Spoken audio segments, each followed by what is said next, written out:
The weight of 9 lives. Clara Hayes was 3 miles from collapse when she realized her youngest daughter had stopped crying. That's when the fear truly set in. 9 children, no husband, no home, no town that would take them. The Wyoming sun beat down on their ragged procession like a judge's gavel, and Clara's legs trembled with each step. Behind her, 8-year-old Samuel carried his baby sister, both their faces hollowed by hunger. The road stretched endlessly ahead, dust devils dancing in the heat. When Lily whispered, "Mama, maybe we're too many," Clara's heart shattered. She had 1 day left, maybe 2, before her family broke apart forever. If you're watching from anywhere in the world, drop your city in the comments below. I want to see how far Clara's story reaches. And if her struggle moves you, hit that like button. Now, let's walk this hard road together. The Wyoming Territory didn't forgive weakness, and Clara Hayes had been weak exactly once, the day she'd trusted her husband's business partner with the deed to their land. That single mistake had cost her everything. She'd buried Thomas 3 months ago, his body broken from a fall that witnesses swore was accidental. The same week, James Hartwick had appeared at her door with legal papers and a sheriff's deputy, claiming Thomas had signed over the property to settle debts Clara had never heard of. Within a fortnight, she and her 9 children were on the road with 2 wagons, a lame horse, and less than $40 to their name. The wagons were gone now, sold for food in the last town that had let them stay long enough to sell anything.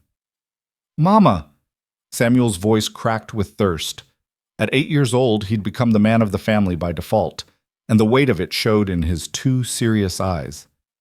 "Emma's burning up." Clara stopped walking, her whole body screaming in protest. The August heat pressed down like a physical thing, turning the air thick and hard to breathe. She turned to look at her youngest daughter, cradled in Samuel's thin arms. Emma was barely 2. Her cheeks were flushed scarlet, her breathing shallow and rapid. "Let me see her."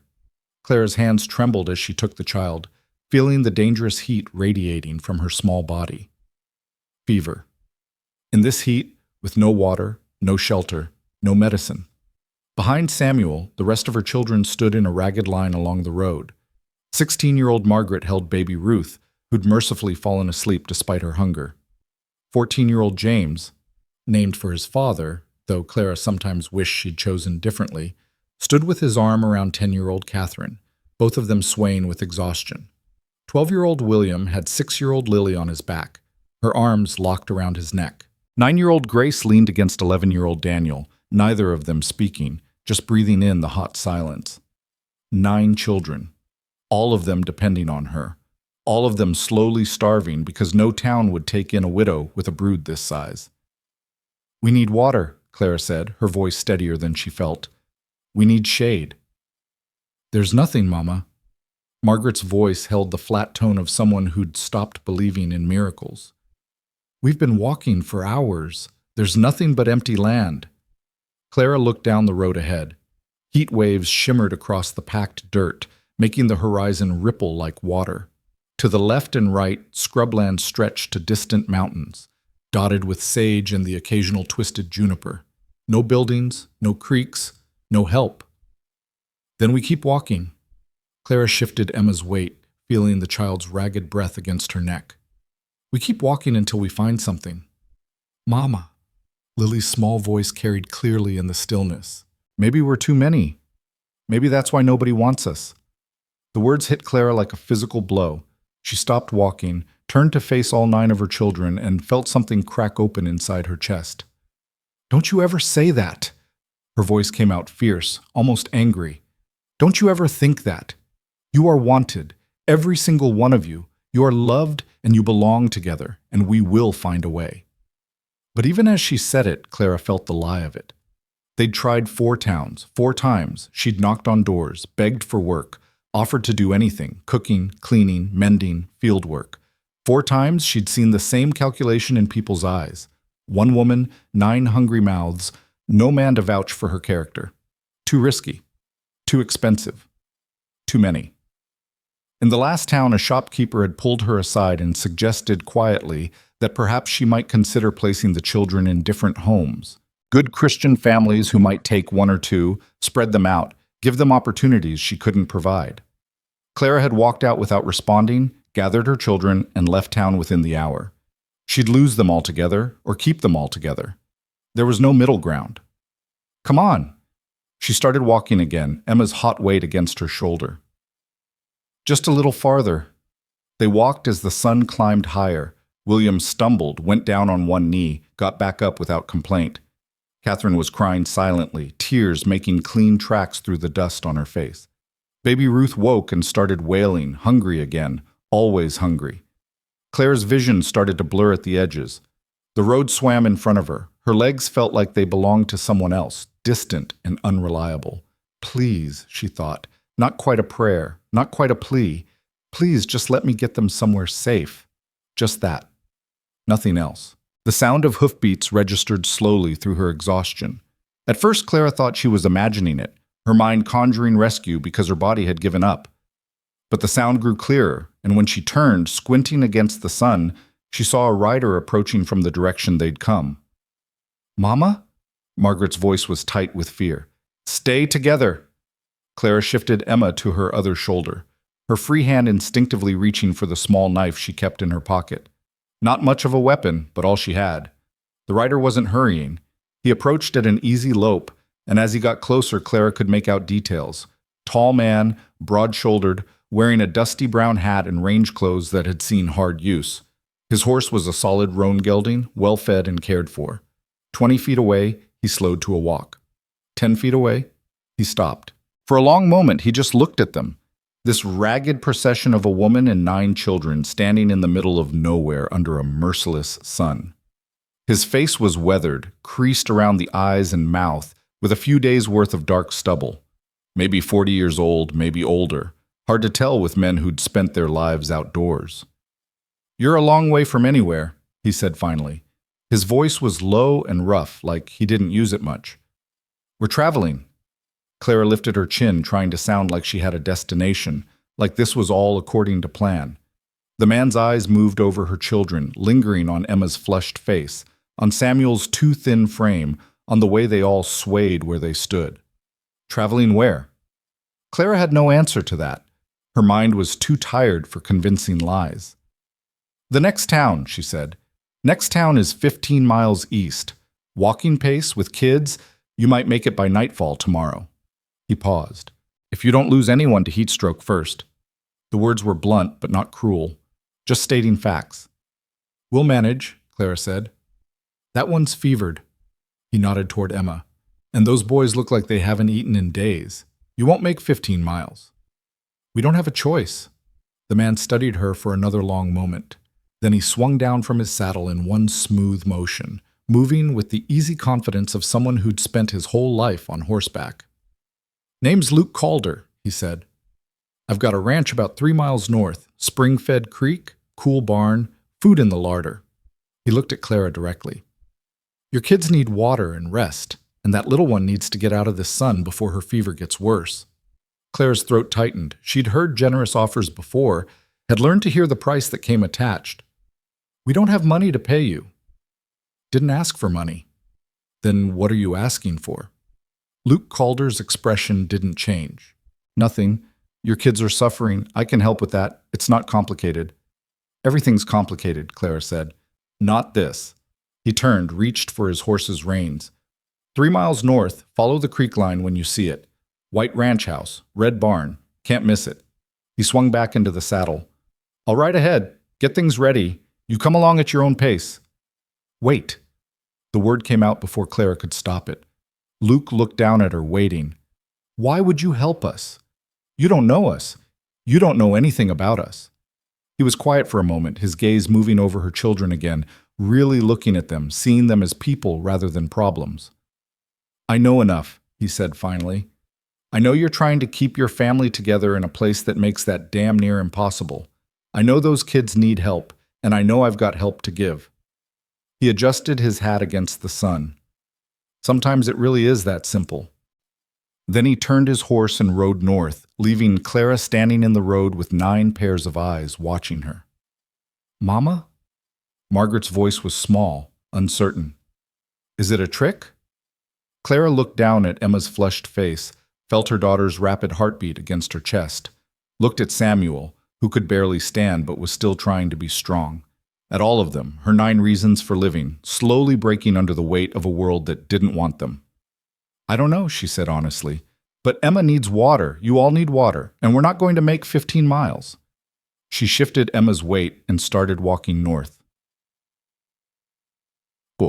The creek appeared first, a silver line cutting through the scrubland, bordered by cottonwoods that promised shade and relief. Clara heard her children's pace quicken behind her, heard the sharp intake of breath that meant hope, dangerous and painful. "Slow," she said. "Stay together. Don't run." But they were already moving faster, drawn by the sound of running water like moths to flame. Clara let them go ahead, watched them drop to their knees at the creek's edge, cupping water in their hands, drinking like they'd never tasted anything so sweet. "Not too fast," she called. "You'll make yourselves sick." She knelt beside them, set Emma down gently in the shallow water, felt the child sigh as the coolness touched her fevered skin. For a moment, Clara let herself stop thinking, stop worrying, just felt the creek's chill on her own burning feet, and let something very close to tears build behind her eyes. "Mama, look." William was pointing upstream. Clara followed his gaze and saw the buildings Luke Calder had described. A white ranch house, simple but well-maintained, with a wide porch that promised shade. Behind it, a red barn, solid and substantial, corrals, a chicken coop, garden plots. It looked like everything Clara had lost, everything she'd failed to keep. "Is that it?" Grace whispered. "Is that where the man said we could go?" "For tonight," Clara said carefully. "Just for tonight, to rest and get Emma cooled down. Then we'll move on." "But Mama—" "We don't accept charity," Clara said, the words automatic, drilled into her by her own mother decades ago. "We don't become beholden to strangers." "You already are beholden," a voice said from behind her. Clara spun, her hand going to her knife, and found Luke Calder standing 10 feet away. He'd approached silently, or she'd been too distracted to hear him. Either way, it set her nerves on edge.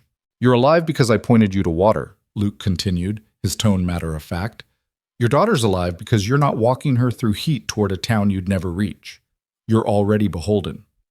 Question is whether you're proud enough to refuse what comes next." Clara stood slowly, placing herself between this man and her children. "And what comes next?" "Food, rest, medical supplies for the fever." Luke looked past her to where Emma lay in the creek, Margaret holding her steady. "Tomorrow, if you want to move on, you move on. But tonight, your kids sleep in beds and eat until they're full." "Why?" The word came out sharp, edged with all Clara's exhaustion and fear. "Why would you do this? What do you want from us?" Luke's expression shifted, something complicated moving across his weathered features. "I want you to let me help," he said quietly. "That's all. Just that." Clara stared at him, trying to read the truth in his face. She'd gotten good at spotting lies. She'd had to. But all she saw in Luke Calder's eyes was a kind of tired sincerity, like a man who'd made a decision and wasn't interested in debating it. "One night," she said finally. "One night," Luke agreed. He led them to the ranch house, and Clara braced herself for judgment, for the change in his expression when he truly understood what he was taking on.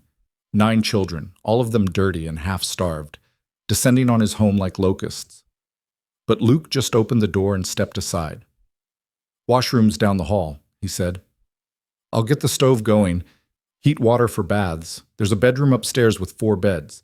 You'll have to share, but it's better than the ground." Margaret was already inside, looking around with wide eyes. The house was simple but clean, furnished with handmade furniture that showed care in its construction. No woman's touches, no curtains, no decorative items, no softness. But it was solid. Safe.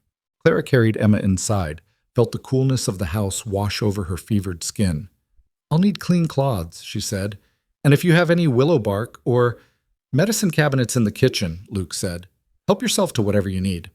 He disappeared down the hall, and Clara stood in the center of the front room, suddenly unmoored. She'd been moving on pure survival instinct for so long that stopping, accepting help, felt like standing still in a river current, dangerous and disorienting. "Mama, there's real beds!" Lily's voice echoed from upstairs, filled with wonder. And he's got a whole pantry, James called from the kitchen. Mama, there's food for weeks. Clara felt her knees start to buckle. She caught herself on the back of a chair, breathing hard, Emma's weight familiar against her chest. You all right? She hadn't heard Luke return. He stood in the doorway, watching her with that same careful expression. Fine, Clara said automatically. Then, because exhaustion had stripped away her ability to lie convincingly, no, but we will be. Luke nodded slowly. Bathwater's heating. I'll get dinner started. You take care of your girl. He moved past her toward the kitchen, giving her space, and Clara realized something that made her throat tight. He wasn't hovering, wasn't watching her children like they might steal something, wasn't treating them like charity cases or problems to be managed. He was just helping, like it was the most natural thing in the world. Clara carried Emma upstairs, found Margaret already organizing the younger children, assigning beds and laying out the few clean clothes they had left. The bedroom was simple.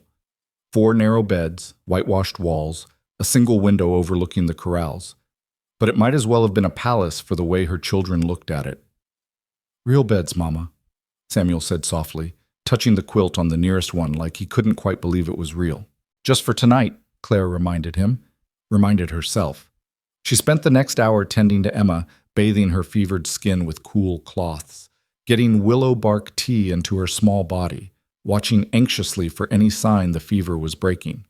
Margaret helped with the younger children, getting them washed and changed, while the older boys took turns in the washroom Luke had prepared. By the time Clara made it downstairs, the sun was setting and the kitchen smelled like heaven. Luke had made stew, thick with vegetables and meat, served with fresh bread that must have come from town. Her children sat around the table, bowls in front of them, but nobody was eating yet. They were waiting for her, their eyes following her movement as she entered the room. Eat, Clara said softly, and watched them fall on the food like the starving children they were. Luke stood at the stove, his back to the table, giving them privacy for their desperation. Clara appreciated that more than she could say. She filled a bowl for herself, stood by the counter because all the chairs were taken, and took her first bite of real food in longer than she wanted to admit. It was good, simple, but good. Your daughter? Luke asked quietly, still not looking at her. Fever started to break. She'll need rest, but she'll be all right. Good. They stood in silence while Clara's children ate, the sound of spoons on bowls the only noise in the kitchen. Clara watched them, memorizing this moment, all 9 of them together, fed, safe, under a roof. Tomorrow they'd move on, but tonight, just for tonight, they could rest. Where were you headed? Luke asked. Before. Clara took another bite of stew, buying time. The truth was simple. Nowhere. They'd been running from what they'd lost, not toward anything in particular. Somewhere that would take us, she said finally. And if nowhere did? The question was too close to the thoughts that kept Clara awake at night. The calculation she'd been running in her head for weeks. 9 children, limited money, winter coming. At some point, the mathematics would become impossible, and she'd have to make choices that would break her. Then we'd figure it out, Clara said, her voice flat. Luke finally turned to look at her. In the lamplight, his face seemed older, marked by experiences Clara couldn't begin to guess at. I lost my wife 4 years ago, he said quietly. Childbed fever. Baby didn't make it either. He paused, his throat working. This house has been empty since. Too big for one person. Too quiet. Clara's chest tightened. I'm sorry. Not looking for sympathy. Luke's eyes moved to the table, to her children eating like they'd never stop. Just explaining why I understand what it feels like when the mathematics don't work, when you're trying to hold on to something in a world that keeps taking things away. So this is what? Clara heard the edge in her own voice, the defensive anger that came from being too close to breaking. You collecting strays? Building yourself a ready-made family to fill the silence? Luke's expression didn't change, but something flickered in his eyes, recognition maybe, that she was lashing out because she was afraid. No, he said simply. This is me offering you work and shelter if you want it. No obligations beyond honest labor. You stay as long as it suits you, leave when it doesn't. Work doing what? Ranch needs help. Garden needs tending. House could use a woman's hand. He gestured to the sparse kitchen. I can pay wages. Not much, but enough to build back what you lost. And your kids would have a roof, regular meals, safety. Clara stared at him, trying to find the trap. There had to be a trap. Nobody gave away this much for nothing. Why? She asked again. The real reason. Luke was quiet for a long moment. When he spoke, his voice was rough with something that might have been grief, might have been loneliness, might have been both. Because I have more than I need, and you need more than you have. And because those children deserve better than dying of thirst on a dirt road, because the world decided they were too many. He held her gaze steadily, and Clara saw the truth of it. No ulterior motive, no hidden price, just a man with empty space trying to do something decent. 1 month, she heard herself say. We'll stay 1 month, work for wages, save what we can. Then we move on. All right? And we pull our weight. My children know how to work. We won't be charity cases. Never thought you would be, Clara nodded sharply, sealing the agreement, ignoring the small voice in her head that whispered she was making a mistake, that accepting help meant accepting risk, that trusting anyone was dangerous. But Emma's fever was breaking. Her children were eating. And for the first time in 3 months, Clara felt like she could take a full breath. Tomorrow, she'd worry about the cost. Tonight, she'd let them rest. Clara woke before dawn, years of early rising too ingrained to break. For a disorienting moment, she couldn't remember where she was. The bed too soft, the room too quiet, the air too still. Then Emma shifted against her side, and memory flooded back. Luke Calder's ranch. 1 month. Then they'd leave. She slipped out of bed carefully, checking each of her children in the gray, pre-dawn light. All 9 of them breathing steadily, Emma's forehead finally cool, everyone safe for another night. Downstairs, she found Luke already up, making coffee at the stove. He glanced up when she entered, nodded a greeting, and went back to his work.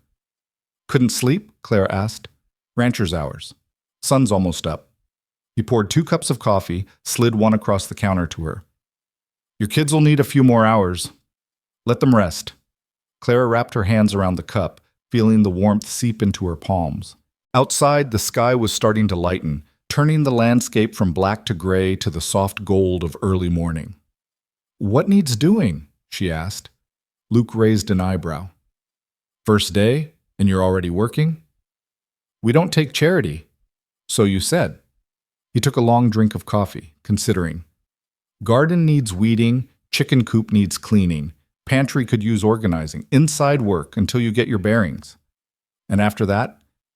After that, we'll see what you're good at. He paused. Your boys old enough for ranch work? James and William are. Daniel and Samuel can learn. Fair enough. Luke drained his cup, set it in the sink. I'll be in the north pasture checking fences. You need anything? Bell's by the door. Ring it, and I'll come. He left through the back door, moving with that same easy confidence, and Clara was alone in the quiet kitchen with her coffee and the rising sun. For the first time in months, she let herself think past the next day, the next town, the next rejection. Let herself imagine, just for a moment, what it might be like to stop running. Then she set down her cup and went to start her work, because imagining was dangerous and staying was impossible, and in 1 month they'd be gone anyway. It was better not to hope for anything else. The work came easier than Clara expected, her hands remembering rhythms she'd thought she'd forgotten. She spent that first morning in the garden, pulling weeds from between rows of beans and squash, her fingers dark with soil, sweat collecting at the small of her back. The physical labor felt good after weeks of helpless walking, gave her something to control when everything else had spun so far beyond her grasp. By noon, Margaret had joined her, working the rows on the opposite side with steady efficiency. At 16, her eldest daughter had grown harder in the past months, her softness worn away by necessity. She worked without speaking, her jaw set in a way that reminded Clara painfully of Thomas. You don't have to do this, Clara said quietly. You could rest another day. Rest doesn't put food on the table. Margaret didn't look up from her weeding, and we're not staying long enough to get comfortable. Clara heard the warning in her daughter's voice, the fear that they might start to depend on this place, this stranger's generosity. She understood it. felt it herself every time she walked through Luke's well-stocked kitchen or watched her younger children sleep in real beds. 1 month, Clara confirmed. Just like I said. Margaret nodded, satisfied, and they worked in silence while the sun climbed higher. By evening, Clara had cleaned the chicken coop, organized the pantry, and started inventory of the household supplies. Her children had scattered across the property, the older boys helping Luke mend fence in the pastures, the younger ones exploring the barn with the cautious wonder of children who had been disappointed too many times to trust good fortune. Catherine and Grace had found the remnants of what must have been a vegetable garden closer to the house, now overgrown, and had appointed themselves its caretakers without being asked. Clara stood on the porch as the sun set, watching her scattered family, and felt something uncomfortably close to peace settle over her shoulders. "They settle in fast," Luke said from behind her. Clara turned to find him leaning against the porch rail, his shirt dusty from the day's work, his face marked with the particular exhaustion of physical labor. He'd worked alongside her boys all day. She'd learned from James at dinner, treating them like men rather than children, showing them how to splice wire and set posts properly. "They're adaptable," Clara said. "They've had to be. James is a good worker, listens well. William, too, once he stops trying to prove he's stronger than he is." Clara felt a small swell of pride despite herself. Their father taught them well. "Your husband?" "Yes." Clara's throat tightened. "Thomas. He was a good man, a good father." Luke nodded slowly, his eyes on the darkening horizon. What happened to him? Clara had told this story so many times it had become rote, the edges worn smooth by repetition. Fall from a barn roof, broke his neck. The witnesses said it was an accident. She paused, tasting the bitterness of old anger. His business partner said different, said Thomas owed money, said the land was payment. "And you think the partner lied?" "I know he lied." Clara's hands clenched on the porch rail. "Thomas kept records, everything documented. But James Hartwick had a lawyer and a judge who owed him favors, and I had 9 children and no husband to speak for me. The mathematics were simple." Luke was quiet for a long moment. When he spoke, his voice was careful. "This Hartwick, he the one who took your land?" "Took everything. The land, the house, the livestock. Left us enough for 2 wagons and told us to be grateful he didn't press charges for the debts he claimed Thomas owed." Clara heard the shake in her own voice, forced it steady. "We were out within a week." "Where was this?" "Small town called Redemption, about 90 miles south. Pretty name for an ugly place." Luke's expression had gone distant, thoughtful. "I know Redemption. Know Hartwick, too, by reputation. He's been buying up land around there for years, consolidating property. Always seems to get good deals from widows and desperate men." Clara felt her pulse quicken. "You think he's done this before?" "I think men like Hartwick don't get rich by accident." Luke straightened, his jaw set. "And I think the law looks different when you've got money to back it." "The law looked away when I needed it." Clara's voice came out flat, empty of the rage that had burned so hot 3 months ago. Now there was just exhaustion, just acceptance of how the world worked. "And there's no point dwelling on it. We can't fight him. We can barely feed ourselves." "Maybe." Luke's tone suggested he didn't quite agree, but he let it drop. "Your kids need anything tonight?" "Just rest. And maybe more of that stew, if there's any left." "I'll heat it up." Luke moved toward the door, then paused. "Clara?" She looked at him, struck by the sound of her name in his rough voice. He'd been careful to keep distance, to call her ma'am or Mrs. Hayes, maintaining propriety even as he offered them shelter. "You did good work today," he said quietly. "The garden looks better than it has in years. The house, too. I'm not saying that to flatter you. I'm saying it so you know you're earning your keep." Something in Clara's chest loosened, some knot she hadn't known was there. "Thank you."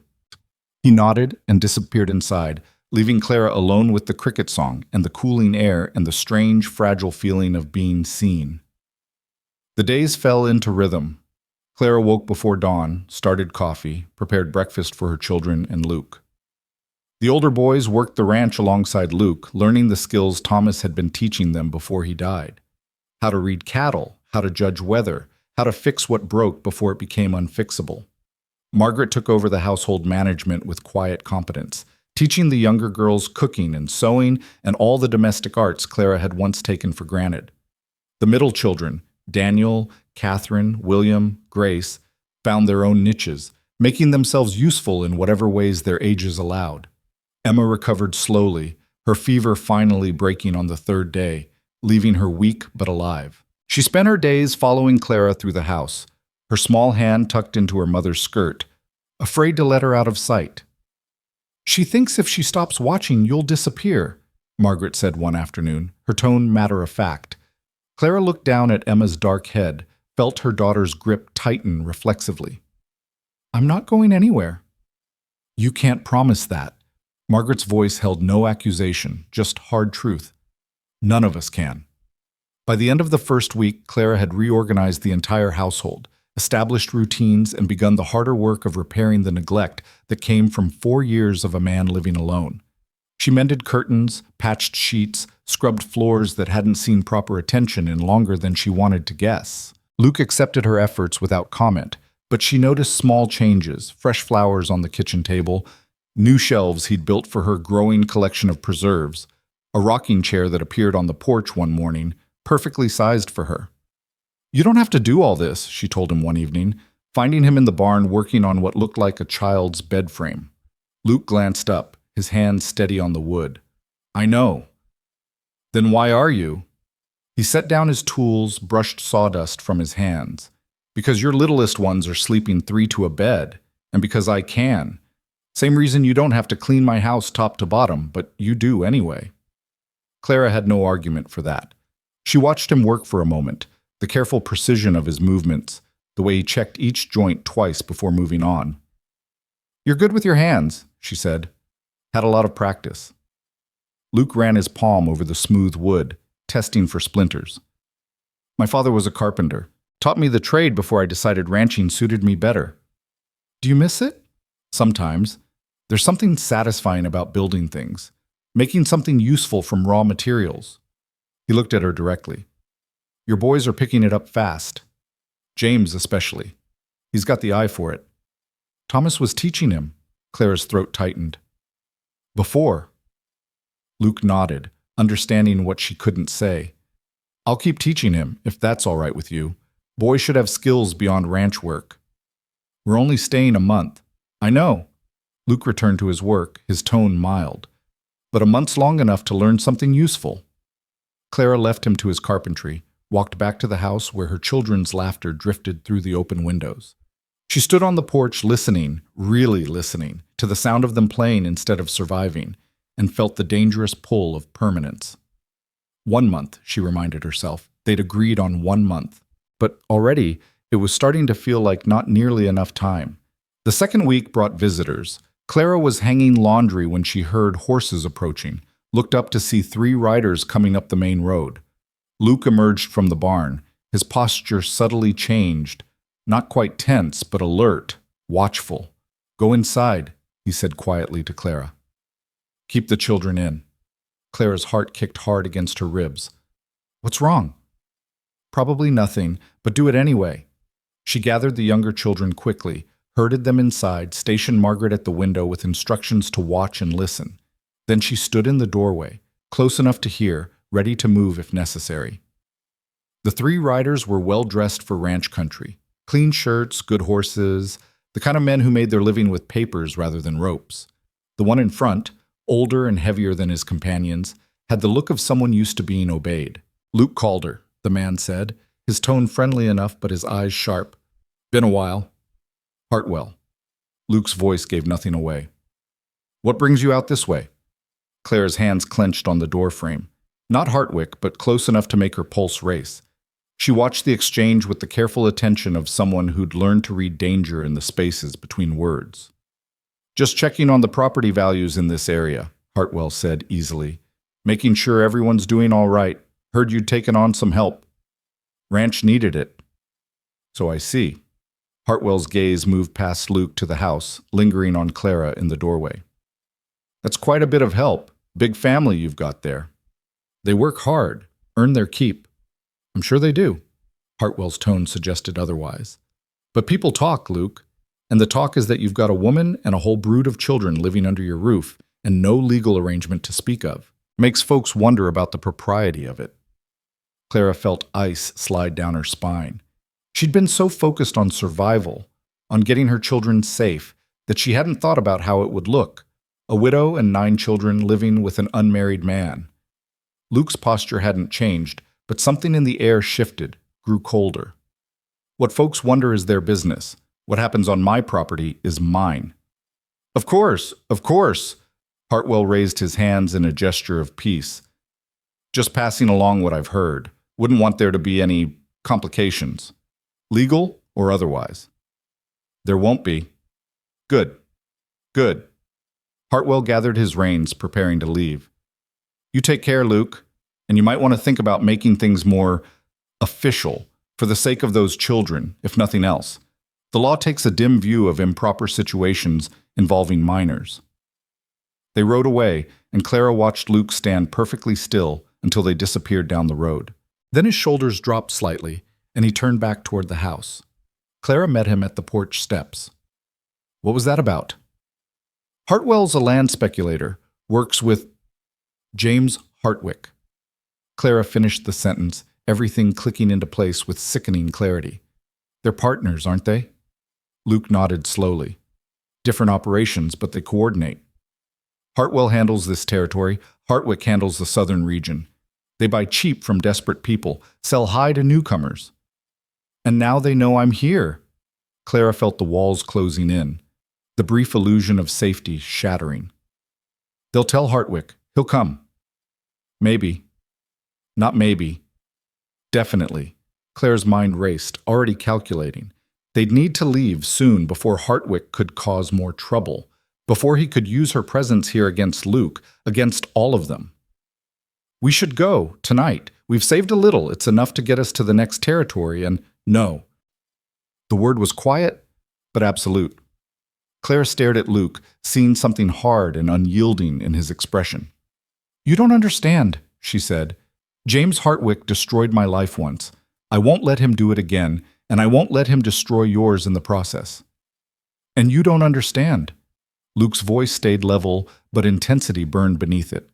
I'm not afraid of Hartwick or Hartwell or any other vulture in a suit. They came here to intimidate, to make you run. I'm not going to help them do it. This isn't about being afraid. It's about being smart. You're one man. He has lawyers, judges, money, and you have 9 children who are finally eating regular meals and sleeping in beds, who are starting to look less like refugees and more like kids again. Luke's jaw set. I'm not asking you to stay forever, but I'm asking you not to run just because some bastard in a clean shirt thinks he can scare you off my property. Clara wanted to argue, wanted to explain that running wasn't cowardice but survival, that she'd learned the hard way how fights against men like Hartwick ended. But she looked past Luke to where James and William were watching from the barn, their young faces tight with worry, and thought about packing up again, walking away from the first safety they'd known in months. 1 month, she said, her voice shaking. That was the agreement. We've got 2 weeks left. Then we go, before this gets worse. 2 weeks, then, Luke held her gaze. But in those 2 weeks, you let me worry about Hartwick and Hartwell. You focus on your kids. Deal? It wasn't a deal. It was a temporary truce with disaster, a postponement of the inevitable. But Clara was tired of running, and her children were watching, and Luke's steady presence felt like the first solid ground she'd stood on since Thomas died. Deal, she said, and prayed she wasn't making a fatal mistake. The trouble came 5 days later, just when Clara had started to breathe easier. She was in the garden with Catherine and Grace when she heard shouting from the direction of the creek. She dropped her basket and ran, her daughters close behind, and found Samuel and Daniel in a standoff with 2 boys she didn't recognize. Town kids by their clothes, older than her sons, but not quite men. What's going on? Clara kept her voice level, authoritative. They said we're squatters, Daniel said, his fists clenched at his sides. Said we're stealing from Mr. Calder, living off him like parasites. The taller of the 2 town boys sneered. Everybody knows what's really going on here. Your ma's bought your keep the old-fashioned way, and you're all just baggage she brought along.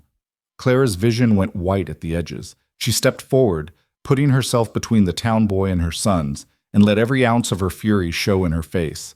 "Get off this property," she said, her voice deadly quiet. "Now." "Or what?" The boy's bravado faltered slightly, but he held his ground. "You gonna tell your keeper? Everyone knows he's just using you till he gets tired of—" He didn't get to finish. Luke appeared from behind Clara, moving faster than she'd have thought possible, and had the boy by his shirt collar before anyone could react.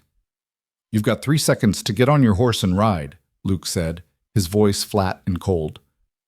1. The boy's face went pale. "We didn't mean—" 2. Both boys scrambled for their horses, mounting clumsily, nearly falling in their haste. They were gone in a thunder of hooves, leaving dust and ugly words hanging in the air. Luke stood perfectly still for a moment, his hands clenched, his breathing controlled. Then he turned to Daniel and Samuel. "You boys all right?"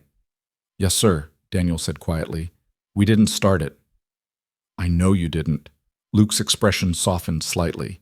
"But next time someone talks like that, you come get me. Don't engage, understand?" "Yes, sir." The boys headed back toward the barn, and Luke finally looked at Clara. She saw the anger still simmering in his eyes, carefully banked, but not gone. "I'm sorry," she said. "I should have known this would happen. Should have thought about—" "Don't." Luke's voice was rough. "Don't apologize for other people's ugliness, and don't apologize for being here." "But they're right, aren't they?" Clara heard the bitterness in her own voice. "About how it looks. A woman and 9 children living in an unmarried man's house. Of course, people assume the worst. People always assume the worst doesn't make them right, but it makes us vulnerable." Clara felt the weight of it settling on her shoulders. "It gives Hartwick ammunition if he wants to cause trouble. He could claim impropriety, could use it to take my children, could— He won't." Luke's certainty should have been reassuring, but Clara had stopped believing in certainty months ago. That night, Margaret found Clara on the porch, staring out at the dark hills. "We need to leave," Margaret said without preamble, "before this gets worse." "I know." "Then why are we still here?" Clara didn't have a good answer. The smart thing, the safe thing, would be to pack up and disappear before Hartwick could orchestrate whatever move he was planning. But Emma was finally gaining weight. The boys were learning skills that might help them build a future. And for the first time since Thomas died, her children were laughing again. 2 more weeks, Clara said. "We'll save what we can, get supplies, plan our next move, then we'll go." "And go where?" Margaret's voice held all the questions Clara had been avoiding. "We've tried 4 towns. Nobody wants us. What makes you think the 5th will be different?" "I don't know." The admission hurt. "But we'll figure it out. We always do." Margaret was silent for a long moment. When she spoke again, her voice was smaller, younger. "What if we didn't have to leave? What if we could stay?" Clara's heart clenched. "Margaret, I know what people are saying. I'm not stupid, but Mr. Calder's been good to us. Better than anyone since Papa died, and the boys are happy here. Even Emma's smiling again." Margaret's hands twisted in her apron. "Would it be so terrible to just stay?" "It's not that simple." "Why not?" "If he doesn't mind." "Because it's not his reputation on the line." Clara's voice came out sharper than she intended. "It's mine, and yours, and your sister's. Because unmarried women living in men's houses get called names that stick, that follow you for the rest of your life. Because I won't trade your futures for temporary shelter, no matter how kind the man offering it." Margaret flinched, and Clara immediately regretted her tone. "I'm sorry," Clara said softly. "I know you like it here. I like it here too, but we can't build our lives on someone else's charity. We have to be able to stand on our own. We've been standing on our own for 3 months. Look where it got us." Margaret's voice broke slightly. "Maybe it's okay to let someone help. Maybe we don't have to do everything alone." She disappeared inside before Clara could respond, leaving Clara alone with her daughter's words echoing in the dark. Maybe we don't have to do everything alone. But Clara had learned the price of dependence, had seen what happened when you built your life around someone else's strength. When Thomas died, everything had crumbled because she'd let herself rely on him, trust in him, believe that his presence was permanent. She wouldn't make that mistake again. Wouldn't let her children make it either. In 2 weeks, they'd leave. They'd find another town, another chance, another way forward. And this time, Clara would make sure they built something that couldn't be taken away by death, or lawyers, or men who saw widows as easy targets. But that night, lying in bed with Emma curled against her side, Clara let herself imagine, just for a moment, what it might be like if Margaret was right, if staying was possible, if this fragile peace could somehow last.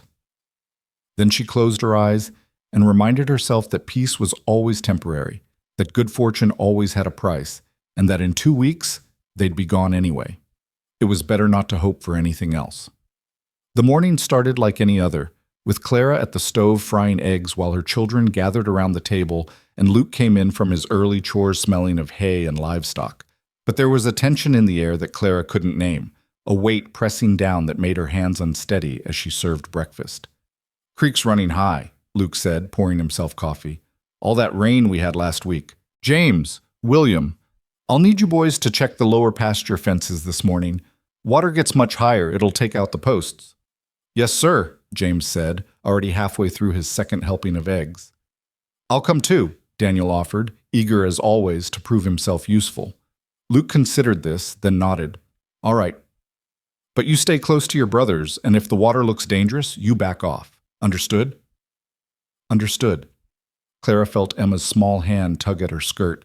She looked down to find her youngest daughter's face pale, her eyes wide with something that looked like fear. "What's wrong, sweetheart?" "Don't want the boys to go." Emma's voice was barely a whisper. "Water's bad." Clara knelt down, smoothing her daughter's hair. "The water's just high, that's all. Your brothers know how to be careful." But Emma shook her head, her grip tightening. "Water's bad. Please, Mama." It was probably nothing, just the lingering effects of a recent fever, the way illness could make children anxious and clingy. But Clara felt a chill run down her spine anyway, some maternal instinct that had kept her family alive through 3 months of catastrophe. "Luke," she said quietly, "maybe the boys should stay close to the house today." He looked at her, reading something in her expression. "The fences need checking." "I know, but—" Clara glanced at Emma, at the fear in her small face. "Maybe just this once we could wait until tomorrow. Let the water settle."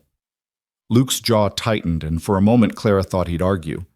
Then he looked at Emma, at the way she pressed against Clara's legs, and his expression softened. "Tomorrow, then," he said. "Boys, you can help me in the barn instead. There's tack that needs mending." The relief in Emma's face was so profound that Clara's chest ached. She picked up her daughter, held her close, and tried to ignore the voice in her head that said she was being ridiculous, that she was letting a sick child's fears dictate ranch work. By mid-morning, the sky had darkened with new clouds, and the first drops of rain were beginning to fall. Luke stood at the window, watching the weather roll in, his expression unreadable. "Going to be a bad one," he said. "I should check on the horses, make sure everything's secured." "I'll come with you," Clara offered, but he shook his head. "Stay with the kids. Keep them inside. If this turns into what I think it will, we'll be safer in the house."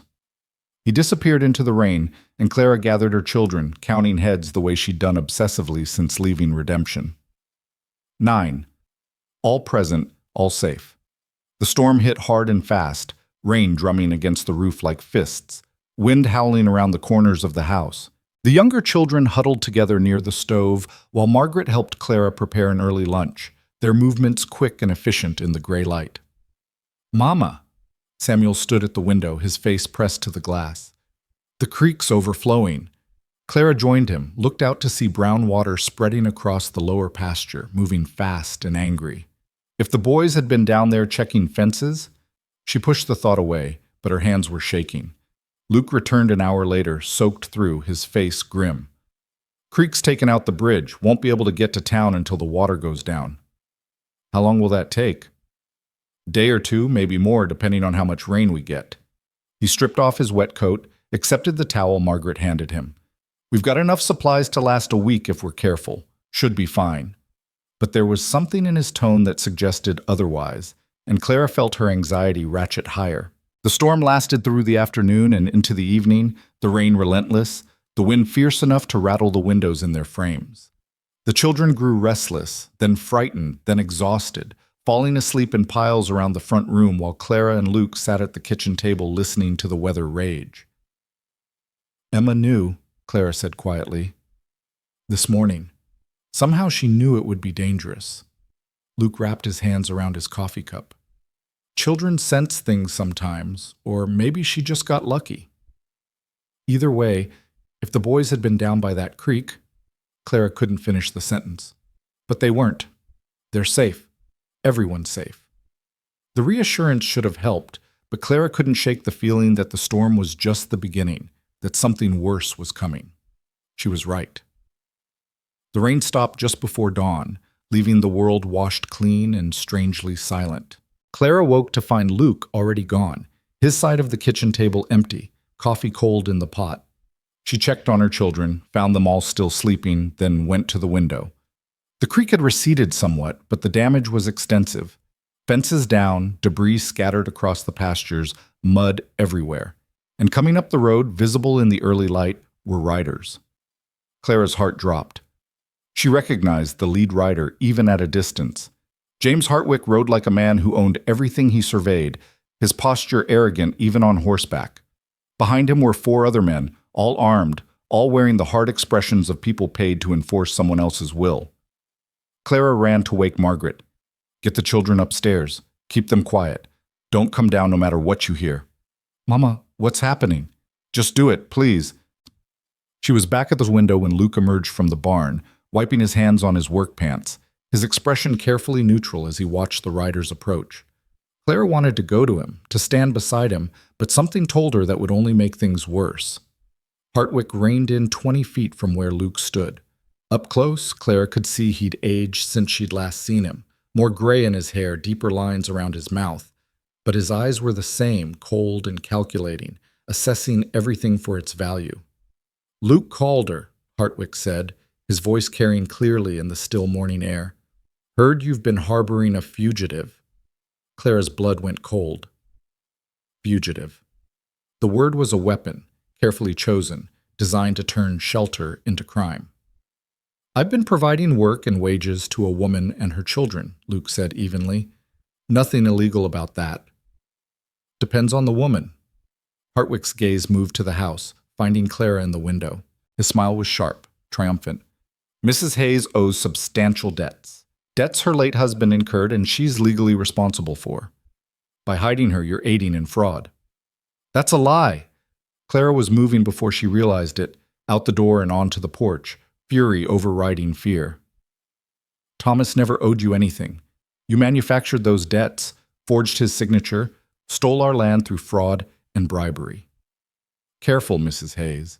Hartwick's tone was almost gentle. Accusations like that require proof. And you don't have any, do you? I have Thomas's ledgers. You have nothing that would stand up in court. I made sure of that. He dismounted slowly, deliberately, his eyes never leaving hers. But I'm not an unreasonable man. I'm willing to forget the debts, let bygones be bygones, if you do something for me. Clara felt ice slide down her spine. What? Convince Mr. Calder here to sell me his ranch. Fair price, clean transaction. You help me do that, and I'll consider your husband's debts paid in full. Luke's laugh was harsh and humorless. This ranch isn't for sale. Everything's for sale, Mr. Calder. It's just a matter of price. Hartwick's smile widened, and I think we both know that your current situation is complicated. Woman and 9 children, no legal arrangement, gossip spreading through 3 counties. The territorial judge is a personal friend of mine. 1 word from me, and those children get placed in separate homes. Is that what you want, Mrs. Hayes? Your family torn apart because you were too proud to help a man conduct legitimate business? Clara couldn't breathe. The threat was laid out so casually, so matter-of-factly, like Hartwick was discussing the weather rather than destroying everything she had left. Get off my property. Luke's voice was quiet but absolute. Now. I'll give you 1 week to reconsider. Hartwick remounted, gathering his reins. After that, I filed the necessary papers with the judge. And Mrs. Hayes, when they come for your children, remember that you had a choice. You just made the wrong one. He rode away, his men following, leaving Clara standing on the porch with her world crumbling around her for the second time in 3 months. Luke reached her in 3 strides, his hand steady on her shoulders. Breathe. Just breathe. He'll do it. Clara heard the panic in her own voice, couldn't stop it. He'll take my children. He has the connections, the money. He can make it legal, and there's nothing I can do to stop him. There's always something you can do. What? What can we possibly do against a man like that? Claire's voice broke. I've already lost everything once. I can't lose them. I can't. You won't. Luke's certainty should have been impossible, but Clara heard the steel beneath it. But we need to think. We need to plan. Inside, her children were gathering at the top of the stairs, their faces pale and frightened. Clara saw James's fists clenched, saw Margaret holding Emma, saw all of them looking to her for answers she didn't have. Upstairs, she managed. We'll talk about this upstairs. In the small bedroom where her children slept, Clara faced the reality she'd been avoiding for weeks. They couldn't run. Hartwick would find them. They couldn't hide. He had the law on his side. They couldn't fight. Not with lawyers and judges and legal mechanisms designed to favor men with money. We should just leave, William said, his young voice trying for brave and landing on scared. Go somewhere he can't find us. He'll find us? Margaret's tone was flat. Men like him always do.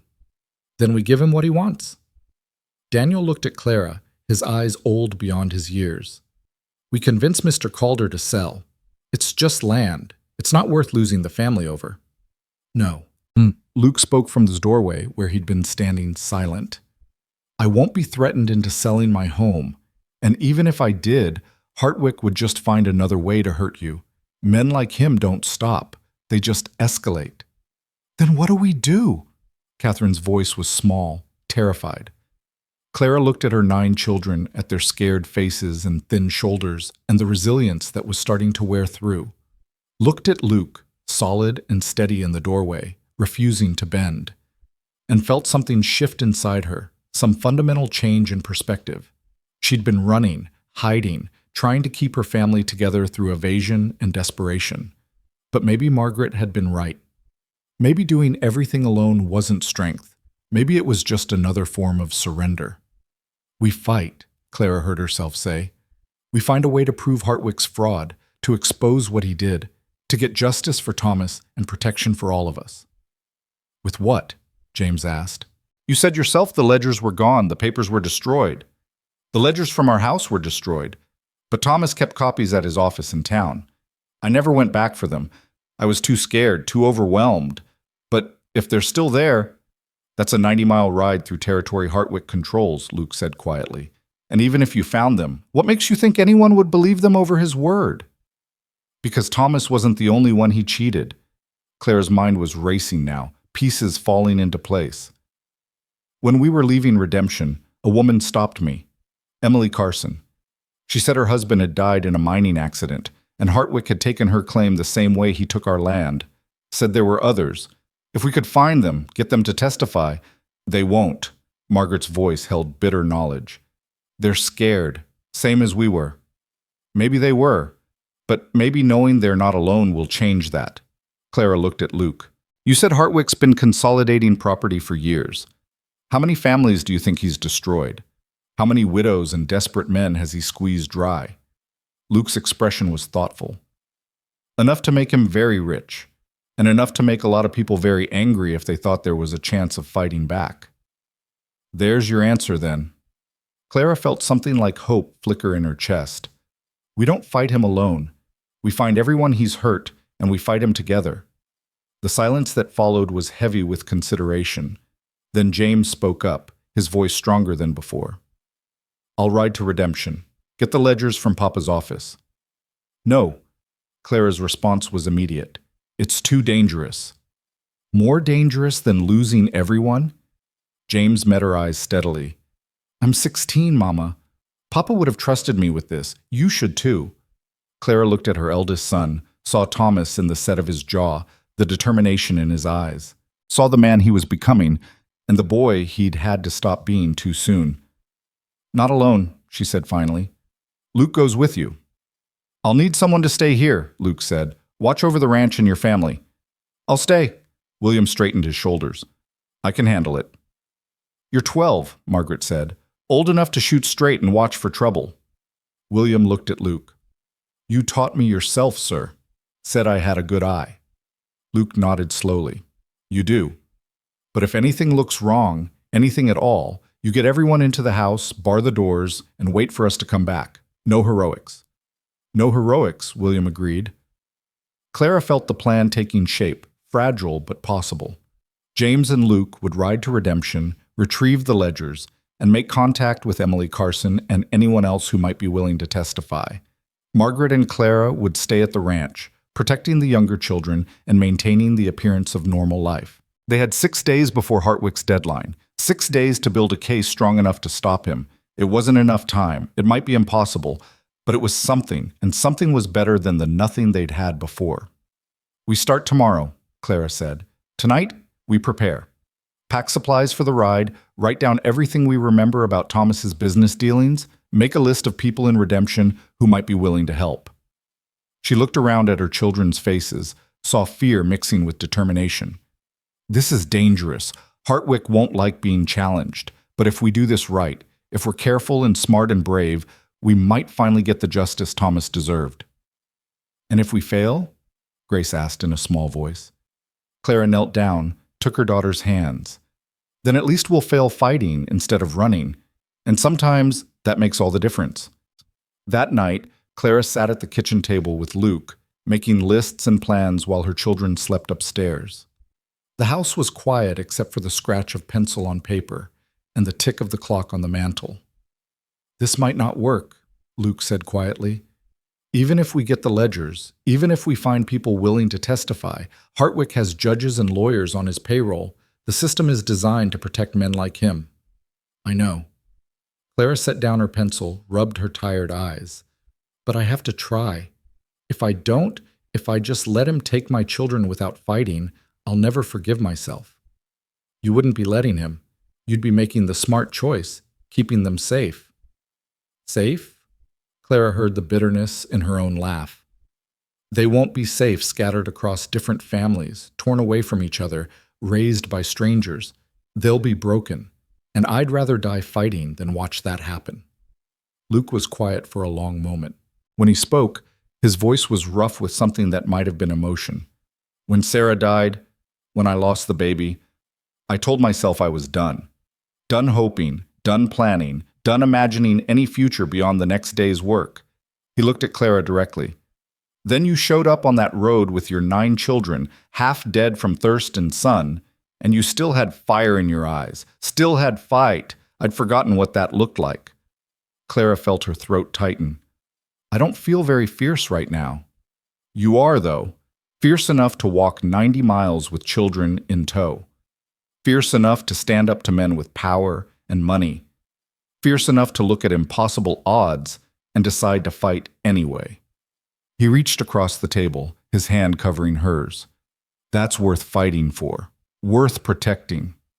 The touch was simple, almost brotherly, but Clara felt the weight of it, the promise implicit in the gesture, the alliance being offered. We're not married, she said quietly. We're not even courting. If Hartwick pushes this, if it goes to court, they'll use that against us. Against you. Let them. Luke, I mean it. His hand tightened on hers. I don't care what people say. I don't care about my reputation or propriety or any of the social rules that say a man can't help a woman without demanding something in return. You and your children need protection, and I can provide it. That's all that matters. It matters legally. Hartwick was right about that much. Unmarried woman, unmarried man, 9 children. The judge will see impropriety whether it exists or not. Luke's jaw set. Then we make it proper. Clara's heart stopped. What? Marry me. The words came out flat, practical, like he was proposing a business arrangement rather than a life partnership. Not for love or romance or any of the usual reasons. For protection. For your children's safety. For legal standing that even Hartwick can't easily challenge. Clara stared at him, her mind reeling. Marriage. To a man she'd known for barely 3 weeks. A man who'd shown her nothing but kindness and asked for nothing in return. A marriage of convenience, of survival, of two broken people trying to shield children from a cruel world. That's not fair to you, she managed. Fair? Luke's laugh was harsh. Nothing about this is fair, but marriage gives us legal protection. It makes you and your children my legal responsibility. It makes this house your legal home, and it makes it a hell of a lot harder for Hartwick to claim impropriety or take custody of your kids. And after, when this is over, when Hartwick is dealt with? After, you decide. You want to stay, you stay. You want to leave, you leave. But at least your children will be safe and you'll have legal standing to protect them. It made terrible, perfect sense. A marriage on paper, a shield against the legal mechanisms Hartwick could wield. Not love, not partnership, just survival dressed up in legal language. I can't ask you to do this, Clara said. You're not asking, I'm offering. Luke's eyes were steady, certain. And I'm saying I want all of you, Clara, you and your 9 children, with all the complications and chaos and noise that comes with it. Not because I'm looking to replace what I lost, but because you're here and you need help, and I can give it. Clara thought about Thomas, about the marriage they'd had, built on love and partnership and shared dreams. Thought about what she was being offered now, safety purchased through legal contract, protection without pretense of romance. They were nothing alike. But maybe that was the point. If we do this, Clara said slowly, we do it honestly. No lies about love or happy endings. We protect the children, we fight Hartwick, and when it's over, we reassess. Agreed. And if you ever want out, if this becomes too much, I won't. Luke's voice was absolute. I've thought this through, Clara. I know what I'm offering, and I'm not the kind of man who goes back on his word. Clara looked at him, this stranger who'd become an ally, this quiet rancher who'd offered her family everything when the world had offered nothing. Looked at her children sleeping upstairs, innocent and vulnerable and depending on her to keep them safe. The mathematics were brutal but simple. Married, they had legal standing. Unmarried, they had nothing but Hartwick's mercy, and men like Hartwick didn't know the meaning of the word. All right, Clara said. Yes, I'll marry you. Luke nodded once, accepting her answer like it was the most natural thing in the world. We'll do it tomorrow, before James and I leave for redemption. The circuit preacher is due through town in the morning. If we ride out at first light, we can catch him. That fast? Hartwick gave us a week. We don't have time for long engagements. Clara almost laughed at the absurdity of it. From proposal to wedding in less than 12 hours, marrying a man she barely knew to protect children from a system designed to tear families apart. It should have felt wrong, desperate, like surrender. Instead, it felt like the first smart decision she'd made in months. Tomorrow then, she said. But first, I need to tell the children. She climbed the stairs, found Margaret still awake, sitting by the window in the moonlight. You heard, Clara said quietly. I heard. Margaret's voice was carefully neutral. Are you sure about this, Mama? No, but I'm sure about keeping you all together. And if marriage is what it takes, then that's what I'll do. Margaret was quiet for a long moment. Do you love him? The question was simple, the answer complicated. I respect him, Clara said carefully. I trust him, as much as I'm capable of trusting anyone right now. And I believe he'll keep his word. That's more than most women get in a marriage. Papa loved you. Yes, he did. Clara felt tears prick her eyes. And I loved him. But this isn't that kind of marriage, Margaret. This is survival. It's protection. It's doing whatever necessary to keep our family whole. Margaret nodded slowly, understanding in a way that broke Clara's heart. Her daughter was too young to understand marriage as strategy, too old not to recognize necessity. The others will have questions, Margaret said. Then we'll answer them honestly. All of this, the marriage, the fight against Hartwick, the risk, it's for them. They deserve to know why. In the morning, with the sun just breaking over the hills, Clara stood in her borrowed dress in a small church in the nearest town and married Luke Calder in front of a handful of witnesses and 9 confused children. The ceremony was brief, the vows practical, the kiss perfunctory. When the preacher pronounced them man and wife, Clara felt no surge of emotion, no certainty that she'd made the right choice. Just a quiet settling, like a piece clicking into place in a larger puzzle she couldn't yet see the shape of. "Well," Luke said as they walked out of the church into the bright morning, "that's done." "That's done," Clara agreed. And then they rode home to their ranch, their children, and the fight that was still waiting for them. They had 4 days left when Luke and James rode out for redemption, the morning mist still clinging to the valley floor. Clara stood on the porch watching them go, her wedding ring, a simple band Luke had procured from the general store, unfamiliar and heavy on her finger. Margaret stood beside her, holding Emma, while the rest of the children scattered to their morning chores with forced normalcy. "They'll be all right," Margaret said, though her voice betrayed her uncertainty. "They will," Clara agreed, because there was no other acceptable answer. The first day passed in tense quiet. Clara threw herself into work, scrubbing floors that didn't need scrubbing, reorganizing cupboards that were already orderly, anything to keep her hands busy and her mind from spiraling into worst-case scenarios. William took his guardian duties seriously, checking the property line every few hours, watching the road with the vigilance of a soldier on picket duty. The second day brought visitors. Claire was hanging laundry when she heard the wagon approaching, looked up to see a woman she didn't recognize driving a buckboard with 2 children in the back. The woman was perhaps 40, weathered and thin, with the particular hardness that came from years of struggle. "Mrs. Calder?" The woman's voice was hesitant, uncertain. The name still felt foreign, but Clara nodded. "Yes. Can I help you?" "I'm Emily Carson." The woman climbed down from the wagon, her movement stiff.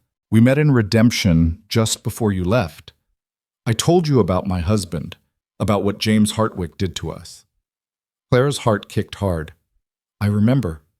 Word travels fast in these parts. Heard you married Luke Calder. Heard you're planning to stand up to Hartwick." Emily's eyes were sharp, assessing. Wanted to know if that was true, or if it was just talk. Clara set down her laundry basket, gave Emily her full attention. "It's true. My son and my husband are in Redemption right now, retrieving records that prove Hartwick's fraud. We're building a case against him." "And you think you can win?" "I think we have to try." Emily was quiet for a moment, her jaw working. Then she reached into her wagon, pulled out a leather satchel, and handed it to Clara. "My husband kept records too. Every transaction, every deal, every promise Hartwick made. When he died and Hartwick came for our claim, I hid these. Figured they wouldn't do me any good alone. But if there were others—" She trailed off, hope and fear warring in her expression. "If you're really doing this, I want to help." Clara opened the satchel, saw pages and pages of careful documentation, dates, amounts, signatures, evidence, real tangible proof of Hartwick's systematic theft. "How many others are there?" Clara asked quietly. "How many people has he done this to?" "In Redemption alone? At least a dozen that I know of." "Across the territory?" Emily shook her head. "Could be 50, could be 100. Hartwick's been operating for nearly a decade, and he's not the only one. His partners, men like Hartwell, they've got the same system running in other districts." Clara felt the weight of it settle on her shoulders, not just her own fight for justice, but dozens of families, hundreds of people, all of them victims of a system designed to protect predators. "If we do this," Clara said slowly, "if we really challenge him, it won't just be about getting our land back. It'll be about breaking the whole operation." "I know." Emily's voice was steady despite the fear in her eyes. "And I know what that means. Hartwick will come after anyone who stands against him. He'll use every tool he has, the courts, the law, violence if he has to. Are you prepared for that?" Clara thought about her 9 children, about Thomas's death, about 3 months of running and hiding and watching her family slowly break. Thought about the marriage certificate now filed in the county records, about Luke riding into dangerous territory to retrieve evidence, about all the gambles she'd already taken just to get this far. "I don't know if I'm prepared," Clara said honestly, "but I know I'm done being afraid." Emily smiled, the expression transforming her worn face. "Then you'll have my testimony, and I'll help you find the others. There's a meeting house in Redemption, old mining hall, that's been abandoned for years. If you can get word out, if you can convince people there's a real chance of winning, they'll come." "How do I convince them when I'm not even convinced myself?" You show them they're not alone. You show them the evidence, and you show them that someone finally has the courage to fight. Emily's eyes were fierce. People are tired, Mrs. Calder. Tired of being cheated. Tired of watching powerful men destroy lives without consequence. Give them a target and a plan, and they'll fight. After Emily left, Clara sat on the porch with the satchel in her lap, her mind racing. They had evidence now, more than she'd hoped for. But evidence meant nothing without people willing to testify, and testimony meant nothing if the judge was already in Hartwick's pocket. "Mama?" William appeared beside her, his rifle slung over his shoulder. "Was that good news or bad news?" "Good, I think." Clara looked at her 12-year-old son, standing guard over his family with a weapon he barely knew how to use, and felt pride and heartbreak in equal measure. "We might actually have a chance at this." "Then why do you look so worried?" Because chance wasn't certainty, and fighting back meant exposing her children to even more danger, because every step forward felt like walking deeper into a trap she couldn't see, because she'd married a man she barely knew and sent her eldest son into hostile territory and bet everything on a stack of old papers and the hope that justice might actually exist. "Because winning would be a miracle," Clara said, "and I'm not sure I believe in miracles anymore." William sat down beside her, his young face serious. "Papa used to say miracles were just hard work that looked like luck. Maybe we just have to work hard enough." Clara felt tears prick her eyes. "When did you get so wise?" "Had to grow up fast." William's voice cracked slightly, betraying his age. "We all did." She pulled him close, this boy trying so hard to be a man, and let herself have one moment of weakness before she had to be strong again. The third day brought a storm, not of weather, but of fear. Clara woke before dawn to find Margaret standing at the window, her face pale in the moonlight. "They should be back by now," Margaret said without preamble. "They've been gone 3 days. It's a 2-day ride. Something's wrong." Clara had been thinking the same thing, had spent the previous night lying awake running through scenarios, each more terrible than the last, but she couldn't let Margaret see that fear. Could be a dozen reasons they're delayed. Bad weather, trouble with the horses. Maybe they found more evidence and stayed to gather it. Or maybe Hartwick found them. Margaret's voice was flat. Maybe he hurt them. Maybe they're not coming back. "Don't." Clara crossed to her daughter, took her shoulders. "Don't go there. Luke knows what he's doing, and James is smart. They'll come back." "You don't know that."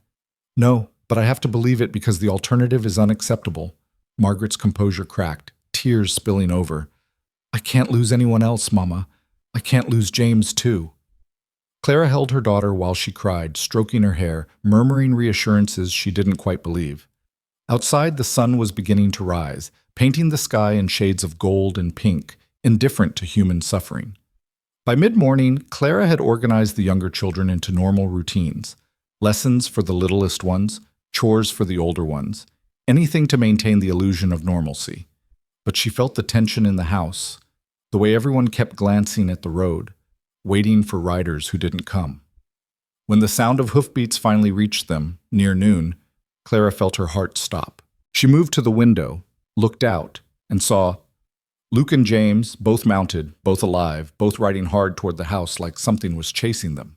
Clara was out the door before she realized she'd moved, running toward them with Margaret close behind. Luke pulled up short, swung down from his saddle, and Clara saw the blood on his shirt, the way he favored his left side. "What happened?" Her voice came out sharp with fear. "We got the ledgers." Luke's voice was rough with pain and exhaustion. "And we got notice doing it. Hartwick's men caught up with us about 20 miles out, tried to take the documents by force. You're hurt." "Bullet grazed my ribs. I've had worse." He pulled a wrapped package from his saddlebag, handed it to Clara. "Everything's here. Thomas's records, witness lists, transaction logs. It's all there." Clara took the package with shaking hands, looked at James, who was dismounting slowly, his face drawn with exhaustion, but his eyes bright with something like triumph. "We did it, Mama," James said. "We really did it. And there's more. We talked to people in Redemption. Emily Carson spread the word, and people are willing to testify. There's going to be a meeting tomorrow night at the old mining hall. Everyone who's been cheated by Hartwick, they're all coming. Clara felt something crack open in her chest, some tight knot of fear loosening slightly. How many people? 20, maybe 30 families. James's voice shook with the magnitude of it. All of them ready to fight. Margaret had reached them now, was checking James for injuries with rough, anxious hands. You're all right? You're not hurt? I'm fine. Mr. Calder took the hit for me, literally. James looked at Luke with something close to worship. He got between me and the shooter, made sure I got away with the documents. Clara turned to Luke, saw him wince as he pressed a hand to his side, saw the blood seeping through his fingers despite his attempts to minimize the injury. Inside, she said, her voice leaving no room for argument. Now. She spent the next hour tending to Luke's wound, cleaning and bandaging the bullet graze while he sat stoically at the kitchen table and pretended it didn't hurt. The bullet had carved a furrow across his ribs, deep enough to bleed freely but not deep enough to be truly dangerous. Still, Clara's hands shook as she worked, thinking about how close they'd come to losing him. You should have been more careful, she said, her voice tight. I was careful. Careful enough to keep your son alive and get the evidence back. Luke caught her wrist gently. This is what fighting looks like, Clara. It's messy and dangerous and people get hurt. But we got what we needed. At what cost? A scratch? Nothing more? His eyes met hers steadily. I told you I'd protect your children. I meant it. Clara finished the bandaging in silence, her mind already moving ahead to the next crisis. Hartwick knew they had the documents now. He knew people were organizing. He'd escalate, try to stop them before the meeting could happen. We need to move fast, she said. If we're doing this, we do it tomorrow. Get everyone together, present the evidence, file charges before Hartwick can prepare a defense. The meeting's already set for tomorrow night, but we'll need to get the documents to a lawyer who isn't in Hartwick's pocket, someone who can file the proper claims. Do you know anyone like that? Luke nodded slowly. There's a circuit lawyer, comes through these parts every few weeks. Name's Harrison. He's got a reputation for taking on cases the other lawyers won't touch. Last I heard, he was in Millerville, about 30 miles east. Then we ride to Millerville. Today. Now. Clara looked at Luke's bandaged side. Except you're staying here. You're in no condition to ride. I'm fine. You're bleeding through the bandage already. You ride 30 miles, that wound opens up, and you're no good to anyone. Clara's voice was firm. I'll go. I'll take the documents. I'll find Harrison, and I'll get this process started. You can't go alone. I'll take Margaret. She can handle herself. Luke looked like he wanted to argue, but Clara saw the moment he recognized the futility of it. She'd made her decision, and nothing he said would change it. Take William, too, he said finally. 3 is safer than 2, and take my rifle. If Hartwick's men are watching the roads, they won't see us coming. Clara was already moving, gathering supplies, checking ammunition. We'll take the old mining trail, come at Millerville from the north. It's longer but less traveled. Within an hour, Clara was mounted with Margaret and William, the precious documents secured in her saddlebag, Luke's rifle across her lap. She looked back at the ranch house, at Luke standing on the porch with the younger children gathered around him, and felt the weight of what they were attempting. If we're not back by morning, she told him, take the children and go. Get them somewhere safe, and don't look back. We'll be here when you return, Luke said with absolute certainty. All of us. The ride to Millerville was tense and silent, each of them watching for pursuit, for signs of Hartwick's men. But the trail stayed empty, the landscape peaceful, and by late afternoon they were descending into the small mining town tucked between 2 hills. Finding Harrison was easier than Clara expected.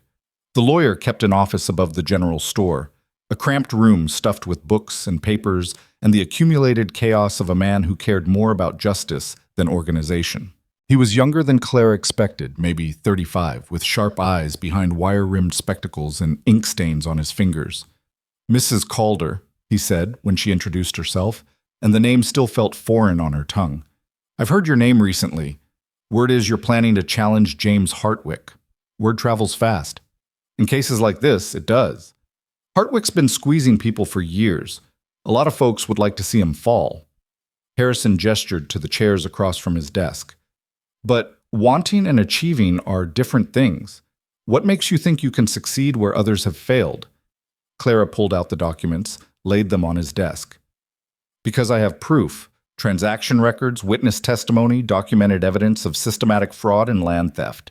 And I have 30 families willing to testify. Harrison's eyebrows rose. He pulled the documents closer, began reading, his expression growing more intense with each page. The silence stretched for long minutes while he examined everything, cross-referencing dates, checking signatures, making notes in his cramped handwriting. Finally, he looked up. This is extraordinary. If even half of this holds up in court, Hartwick is finished. But you understand what you're up against. He has connections, money, judges who owe him favors. I understand, but we can't let that stop us. And you're prepared for the consequences? Hartwick won't go down quietly. He'll use every tool at his disposal, legal and otherwise, to crush this before it gains traction. Clara thought about Thomas, about 3 months of running, about her children's faces when Hartwick had threatened to take them away. Thought about the marriage certificate that gave her legal standing and the man who'd taken a bullet to protect her son. I'm prepared, she said quietly, and I'm not alone anymore. Harrison studied her for a long moment, then nodded. All right, I'll file the claims first thing tomorrow morning. Fraud, theft, conspiracy to defraud. I'll also request an emergency injunction to prevent Hartwick from selling or transferring any disputed properties until the cases are resolved. He began organizing the documents into careful stacks. But filing is just the beginning. We'll need depositions from every witness. We'll need to establish a timeline of Hartwick's activities, and we'll need to find a judge who isn't in his pocket. The circuit judge is Hartwick's cousin. Harrison's tone was dry. But there's a territorial judge who'll be in the capital next week, Judge Morrison. He's known for being incorruptible, which in this territory is saying something. If we can get this case before him, we have a real chance. Clara felt hope flutter in her chest, dangerous and intoxicating. What do you need from us? Get everyone to the meeting tomorrow. I'll be there. We'll organize testimonies, gather statements, build an ironclad case. Harrison met her eyes seriously. And Mrs. Calder? Be careful. Hartwick's going to hear about this, probably already has. The next few days are going to be the most dangerous. They rode back in the dark, pushing the horses as fast as they dared, watching shadows for threats that never materialized. By the time they reached the ranch, near midnight, Clara was exhausted and wired with adrenaline in equal measure. Luke was waiting on the porch, his face tight with worry until he saw them. Any trouble? None. Harrison took the case. He's filing charges tomorrow morning. Clara dismounted, her legs shaky from hours in the saddle. We did it, Luke. We actually did it. First step, Luke said, but there was something like pride in his voice. Still a long way to go. Inside, the younger children were asleep, but Clara found James and Daniel waiting up in the kitchen. The moment they saw her, the relief on their faces made her throat tight. Mama, James's voice cracked. We were worried. I know, but we're all right. And tomorrow, we finish this. She gathered her children, held them close, and let herself believe just for a moment that justice might actually be possible.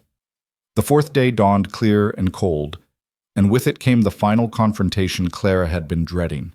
She was making breakfast when she heard the horses, many horses, approaching fast. Luke was beside her in an instant, his rifle in hand, his face grim. Get the children upstairs, he said quietly. Bar the door. But Clara looked out the window and saw not Hartwick's men, but something far more surprising. Wagons and riders, dozens of them, all converging on the ranch house. She recognized Emily Carson in the lead wagon, saw other faces from Redemption, saw people she'd never met but who had the same hard-won determination in their eyes. They came early, Clara breathed. They all came. She went out to meet them, Luke beside her, and found herself facing a crowd of maybe 40 people, men, women, even some older children, all of them victims of Hartwick's system, all of them done running. We heard Harrison took the case, Emily said, climbing down from her wagon. Figured we'd come here, stand together, make sure Hartwick knows he's not just fighting one family anymore. A man Clara didn't recognize stepped forward, his hat in his hands. Name's Robert Chen. Hartwick took my mine 3 years ago, claimed my partner had sold his share to cover debts. I've been waiting for a chance to fight back ever since. More voices joined in, each telling a story of loss and theft and systematic destruction. Clara listened to them all, felt the weight of their collective grief and rage, and understood that this had stopped being about her family alone. This was about breaking a system that protected predators and punished victims, about proving that ordinary people could stand against power and greed and corruption, about creating a world where widows and orphans weren't easy targets for men with lawyers and judges in their pockets. "Hartwick's deadline is today," Clara said when the stories had finally run out. "He'll come here expecting me to convince Luke to sell. When he sees all of you instead, when he learns we've filed charges, he's going to react badly." "Let him," Robert Chen said, his voice hard. "We've all been reacting to him for years. Time he got a taste of what it feels like to be cornered." Clara looked at Luke, saw him nod slowly. "Then we make our stand here, all of us together." They spent the day preparing, not for violence, though everyone was armed, but for testimony. Harrison arrived mid-morning with a stenographer, and they began the painstaking process of documenting every theft, every fraud, every abuse of power. Page after page of testimony, names and dates and amounts, building a case so comprehensive that even a corrupt judge would have trouble dismissing it. Clara watched her children move among the crowd, serving coffee and food, listening to stories, beginning to understand that they were part of something larger than their own survival. Saw James talking seriously with Robert Chen about mining operations. Saw Margaret comforting a woman whose husband had died in suspicious circumstances. Saw even little Emma bringing water to an elderly man whose hands shook too badly to hold the cup steady. This was what community looked like, Clara realized. Not perfect strangers united by blood or geography, but imperfect people united by shared struggle and common cause. When Hartwick finally arrived near sunset, he found not a desperate widow, but an army of the dispossessed, all of them standing on Luke Calder's property, all of them armed with proof of his crimes. Clara watched him rein in his horse, saw the calculation in his eyes as he assessed the situation, saw the exact moment he understood that the game had changed. "This is private property," Hartwick said, his voice carrying across the assembled crowd. "You're all trespassing." "They're my guests," Luke said evenly, "and they're staying as long as they want." "Then you're harboring fugitives and accomplices to fraud." "No." Harrison stepped forward, legal documents in hand. "They're witnesses in a criminal case against you, Mr. Hartwick. Fraud, theft, conspiracy, extortion, and about a dozen other charges that have been filed with the territorial court as of this morning. Judge Morrison will be hearing the case next week." Hartwick's face went pale, then red. "Morrison has no jurisdiction here." "Actually, he does. Territorial crimes cross county lines, which puts them under territorial jurisdiction." Harrison's smile was sharp. "You should know that. You've been operating across multiple counties for years." The silence that followed was electric with tension. Clara watched Hartwick's hand move toward his gun, watched Luke's rifle come up in response, watched 40 witnesses ready themselves for violence that would destroy everything they'd built. "Don't," Clara said quietly, stepping between them. "You shoot anyone here, you've got 40 witnesses who'll testify. You try to bribe or threaten your way out of this, Morrison will hear about it. You've lost, Hartwick. The question is whether you accept it with whatever dignity you have left, or whether you make it worse for yourself." Hartwick's eyes burned with rage, but Clara saw fear beneath it. The fear of a man who'd built an empire on other people's suffering, watching it all crumble. "This isn't over," he said, his voice shaking. "Yes," Clara said, "it is." He rode away with his men, leaving behind a crowd that erupted in cautious celebration. But Clara felt no triumph, only exhaustion and the fragile hope that maybe, finally, they'd turned a corner. Luke found her on the porch as the sun set, watching the crowd below organize camping arrangements for the night, planning the journey to the capital for the trial. "You did it," he said quietly. "We did it," Clara corrected. "All of us." He was quiet for a moment, his shoulder warm against hers. "What happens after, when this is settled and Hartwick is dealt with?" Clara thought about the marriage certificate, about the practical arrangement they'd made, about the way her children had started calling him Sir instead of Mr. Calder, the way she'd stopped flinching when he stood too close. "I don't know," she said honestly. "We said we'd reassess when it was over." And? Clara looked at him, this steady, quiet man who'd offered shelter when she had nothing, who'd taken a bullet for her son, who'd stood beside her against impossible odds without asking for anything in return. And I think, she said slowly, that maybe we should see what happens when we're not just surviving, when we can actually build something instead of just fighting to keep it. Luke's hand found hers, his calloused fingers threading through hers. I'd like that. Below them, her children were helping set up tents and start cooking fires, part of a community that had formed from shared pain and common purpose. Above them, stars were beginning to emerge in the darkening sky, indifferent and eternal. And for the first time since Thomas died, Clara let herself believe that the future might hold something other than struggle and loss. That maybe, just maybe, they'd found something worth keeping. The journey to the territorial capital took 3 days, a caravan of wagons and riders stretching along the mountain roads like a slow-moving river of determination. Clara rode beside Luke, watching her children scattered among the other families, listening to the conversations that wove between the travelers. Stories of loss, yes, but also of hope, of the possibility that justice might actually exist for people like them. On the second night, camped beside a creek, with firelight dancing across tired faces, Emily Carson sat down beside Clara with 2 cups of coffee. Never thought I'd see this many people willing to stand up to Hartwick, Emily said quietly. For years, we all suffered alone, thinking we were the only ones. That isolation was his real weapon. Clara wrapped her hands around the warm cup, feeling the truth of it. He counted on us being too scared and scattered to fight back. But desperation makes people brave in ways power can't predict. Is that what you are? Desperate and brave? Clara thought about the question, about the woman she'd been 3 months ago, broken and running with 9 children and no hope. Thought about the woman she'd become, married to a man she was just beginning to understand, leading a movement she'd never intended to start. I'm a mother protecting her children, Clara said finally. Everything else just follows from that. Emily smiled. Hartwick made a mistake when he threatened to take your kids. Turned out you had teeth after all. They rode into the capital on the 3rd day, the territorial seat sprawling before them with its stone courthouse and government buildings, its wide streets and permanent structures that spoke of civilization and order. Clara felt her stomach tighten as they approached the courthouse steps, where Harrison waited with his arms full of legal documents.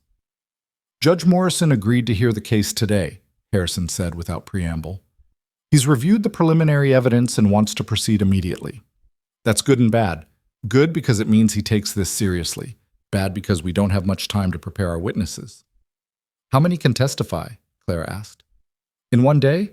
Maybe 10, if we're efficient. I've selected the strongest cases, people with clear documentation, credible stories, losses that represent the full scope of Hartwick's operation. Harrison looked at Clara directly. You'll go first. Your husband's death, the theft of your property, the threat to your children, it establishes the pattern and the stakes. Clara's mouth went dry. She'd imagined this moment, prepared for it, but facing the reality of standing before a judge and reliving Thomas's death, their destruction, made her hands shake. I'll be right there, Luke said quietly beside her. The whole time. You can't be in the courtroom during testimony, Harrison said. Conflict of interest since you're married to the plaintiff. But you can wait outside and you'll testify yourself about Hartwick's threats and the attempted theft of your property. Luke's jaw tightened, but he nodded. Clara felt his hand squeeze hers once, briefly, before he stepped back to give her space. The courtroom was smaller than Clara expected, wood-paneled and austere, with high windows that let in cold morning light. Judge Morrison sat behind an elevated bench, an older man with steel-gray hair and eyes that missed nothing. Hartwick sat at the defendant's table with 2 expensive lawyers, his face carefully neutral, but Clara saw the tension in his shoulders. Harrison led her through her testimony with patient precision. She spoke about Thomas, about their life in redemption, about the day he'd fallen to his death, and how quickly Hartwick had appeared with his forged documents and legal claims. Her voice shook when she described watching her children go hungry, when she recounted the long walk through the desert heat, when she repeated Hartwick's threat to take her children away. Hartwick's lawyer tried to shake her story during cross-examination, suggesting she was a vindictive widow, looking for someone to blame for her husband's poor business decisions. But Clara had lived through too much to be intimidated by legal tactics. "My husband kept meticulous records," she said evenly. "Every transaction documented, every debt accounted for. Those records prove he owed Mr. Hartwick nothing. The documents Mr. Hartwick produced were forgeries designed to steal our property." "You're accusing my client of fraud based on records that conveniently disappeared?" "They didn't disappear. They were stolen from my home the same night your client filed his claim. But my husband kept copies at his business office. Those copies are now part of the evidence before this court." The lawyer's expression flickered, just for a moment, and Clara knew she'd landed the blow. The testimony continued through the morning and into the afternoon. Robert Chen described losing his mind to fabricated partnership disputes. Emily Carson explained how her husband's accidental death had been followed within days by Hartwick's claim on their property.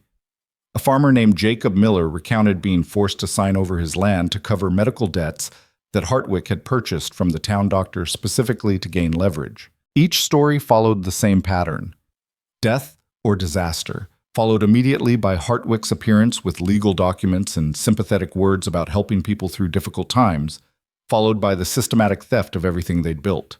By late afternoon, even Judge Morrison's neutral expression had hardened into something that looked like anger. "Mr. Hartwick," the judge said when the last witness had finished, "do you wish to offer testimony in your own defense?" Hartwick stood slowly, his expensive suit immaculate, his posture confident despite the mounting evidence against him. "Your Honor, I'm a businessman. I've engaged in dozens of legitimate transactions over the years. If some of those transactions resulted in people losing property, that's unfortunate but entirely legal. I have documentation for every claim. Documentation that's remarkably similar across dozens of unrelated cases," Judge Morrison interrupted. "Same language, same legal structures, even the same handwriting on many of the signatures, despite supposedly coming from different people." "Your Honor, I object to this characterization," Hartwick's lawyer began, but Morrison raised his hand. "Save it for your closing arguments. Right now, I want to hear from Mr. Hartwick himself." The judge leaned forward. "Did you or did you not systematically target widows and desperate individuals for the purpose of acquiring their property below market value through fraudulent documentation?" The courtroom went silent. Clara held her breath, watching Hartwick's face cycle through calculation and rage before settling on injured dignity. "I helped people in crisis," he said carefully. "If they later regretted their decisions, that's hardly my fault." "So you're claiming every single one of these transactions, 37 separate cases with remarkably similar patterns, was legitimate?" "I'm claiming that my business practices are legal and above reproach." Judge Morrison leaned back, his expression unreadable. "We'll see about that. Court is adjourned until tomorrow morning, when I'll hear closing arguments and deliver my verdict."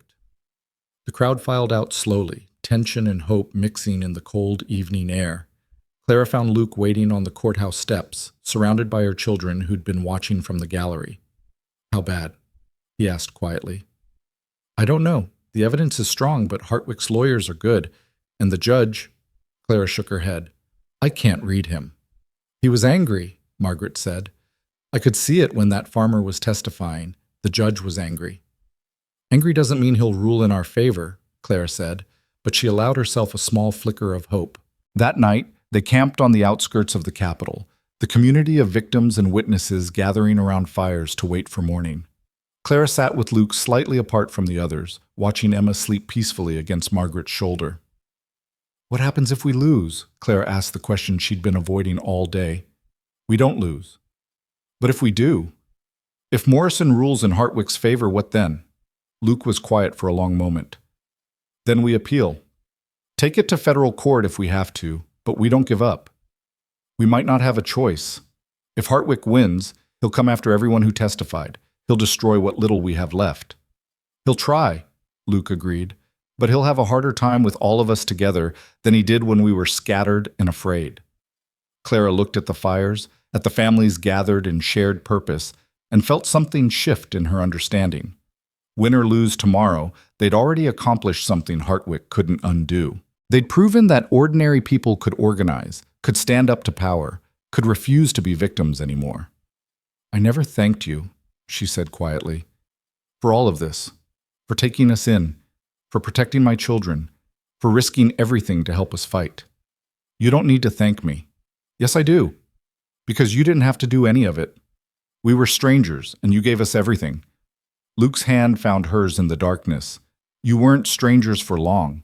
And you gave me something too, a reason to care about tomorrow instead of just surviving today." Clara felt tears prick her eyes. This marriage, this arrangement we made, it was supposed to be practical, temporary. "I know. I don't think I want it to be temporary anymore." Luke's fingers tightened on hers. "Good, because neither do I." They sat in comfortable silence, watching the fires burn down to embers, until Emma stirred and Clara had to help her daughter settle back to sleep. But she carried Luke's words with her into the night, a promise of something beyond survival, beyond fighting, beyond just holding on.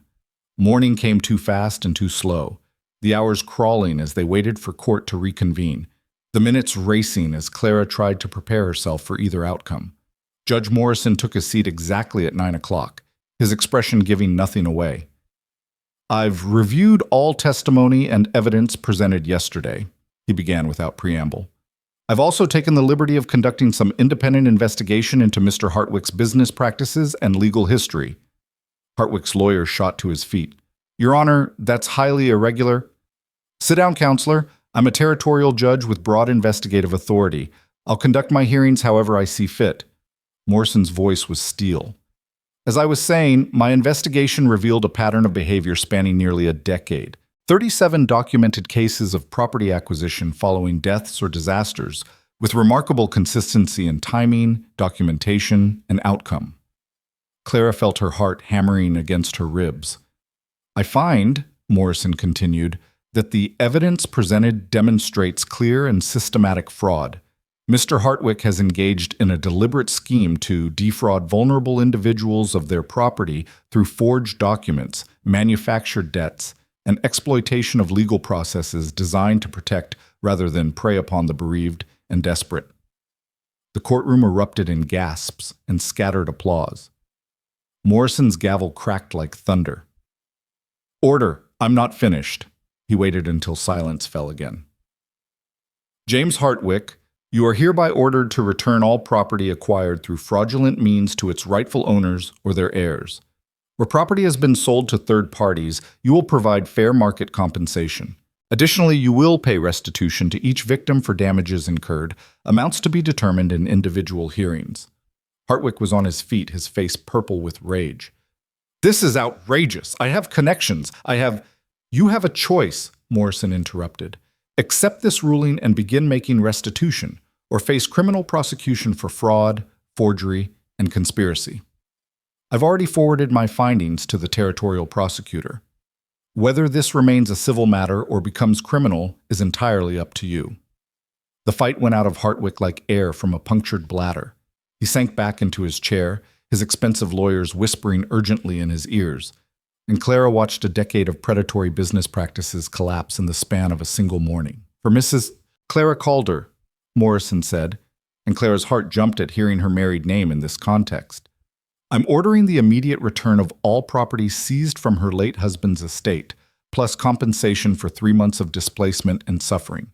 The total comes to," he consulted his notes, "approximately $3,000 in property value plus $500 in damages." Claire couldn't breathe. $3,000. Her land, her home, everything Thomas had built, returned. "Court is adjourned. Mr. Hartwick, you have 30 days to begin restitution proceedings. Failure to comply will result in criminal charges and seizure of all your remaining assets." Morrison's gavel fell one final time, and the courtroom exploded into celebration. Clara sat frozen, unable to process what had just happened. Around her, people were crying, laughing, embracing. Emily Carson pulled her into a fierce hug. Robert Chen was shaking Harrison's hand with tears streaming down his weathered face. And through it all, Clara felt numb, disconnected, like she was watching someone else's victory. Then Luke was there, pulling her to her feet, his arms around her, and everything suddenly became real. "We won," she whispered against his chest. We actually won. You won. You did this. We did this. Clara pulled back enough to see his face. All of us together. Her children found them on the courthouse steps, all 9 of them talking over each other in their excitement.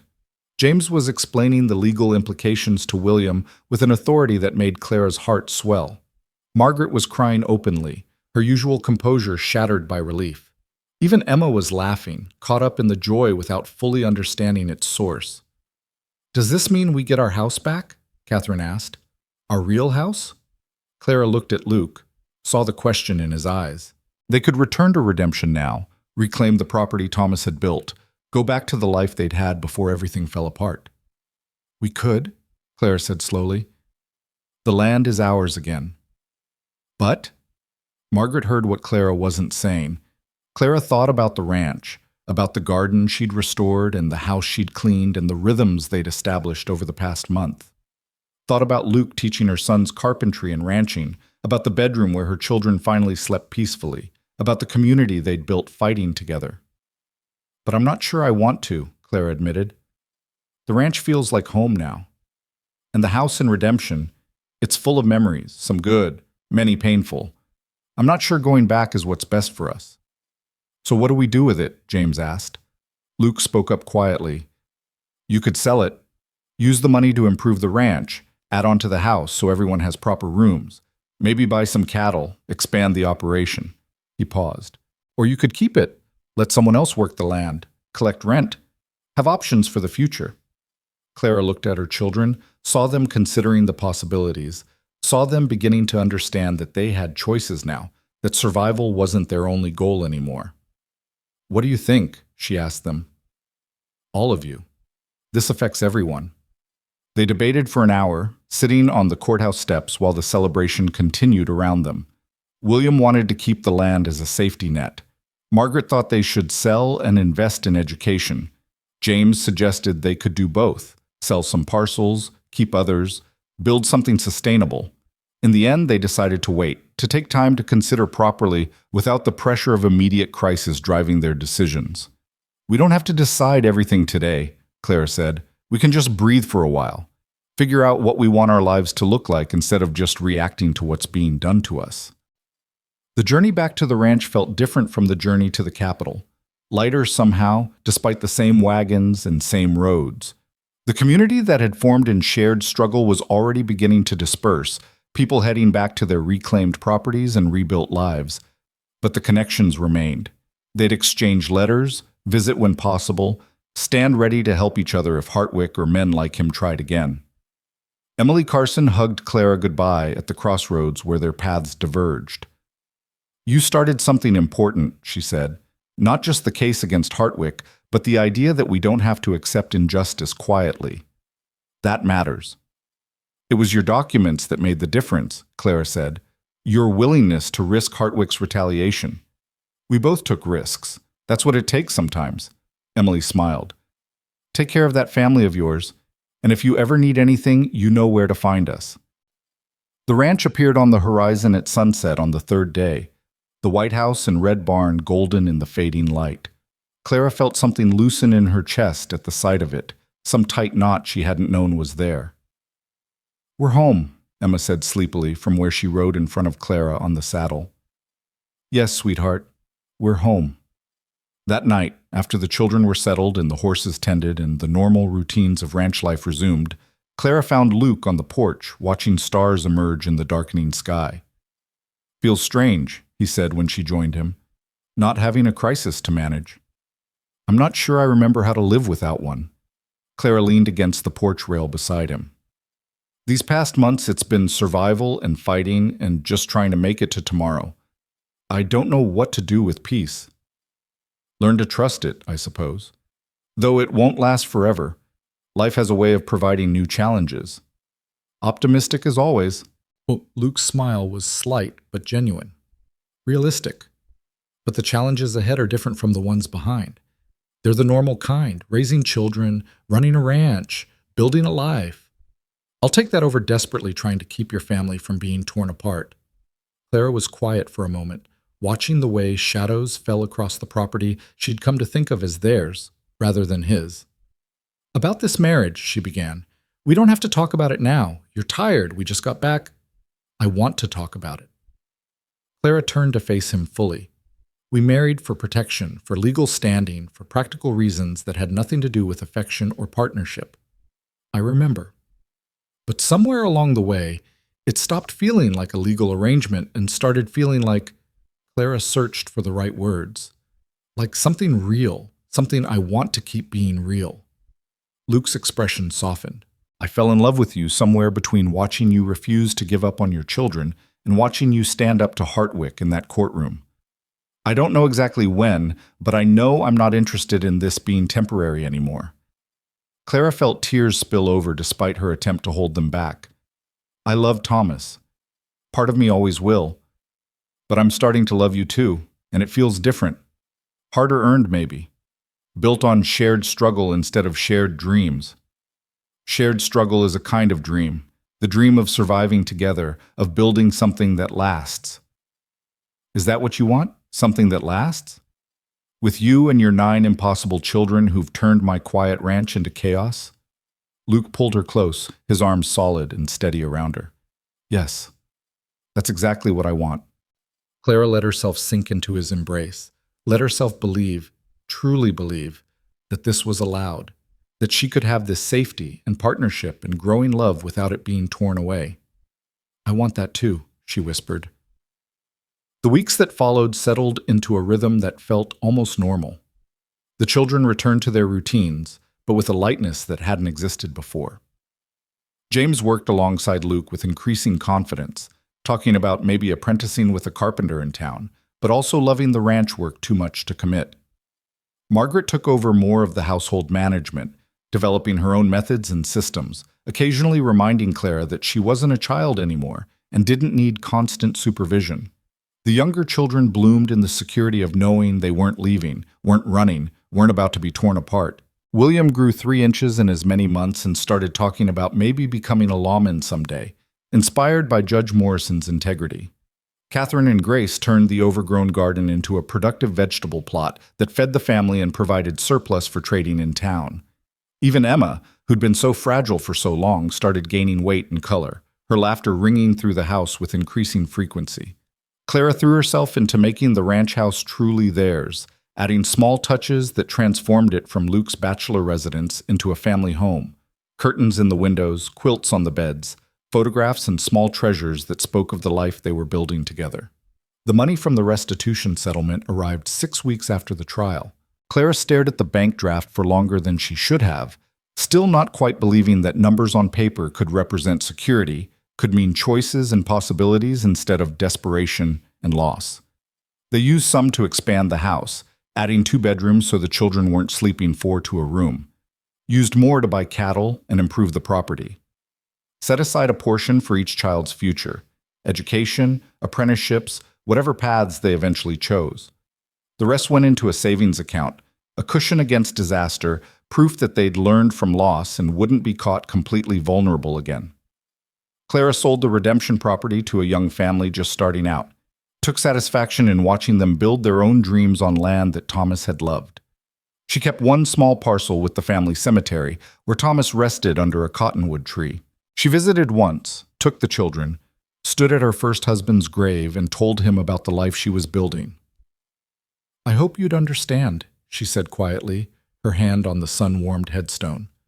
"I hope you'd want this for us. Safety and love and a future that doesn't hurt. I'll always love you, but I'm learning to love him too, and I think that's all right." The wind through the cottonwood sounded almost like blessing. Luke found her there, stood beside her in comfortable silence until she was ready to leave. "Thank you," Clara said as they walked back to the wagon where her children waited, "for giving me time to say goodbye properly. We've got all the time we need now. That's the gift of not running anymore." By the time harvest season arrived, the ranch was truly thriving. The cattle herd had doubled, the garden produced more than they could eat, and Luke's small carpentry side business, mostly furniture for neighbors, had grown enough that James was handling half the orders himself. They held a harvest dinner in October, inviting neighbors and friends, the house bursting with people and noise and life.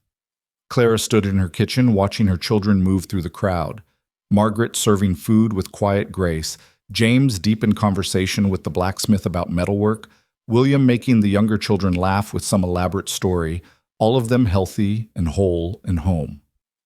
"You did good," Emily Carson said, appearing beside Clara with a knowing smile.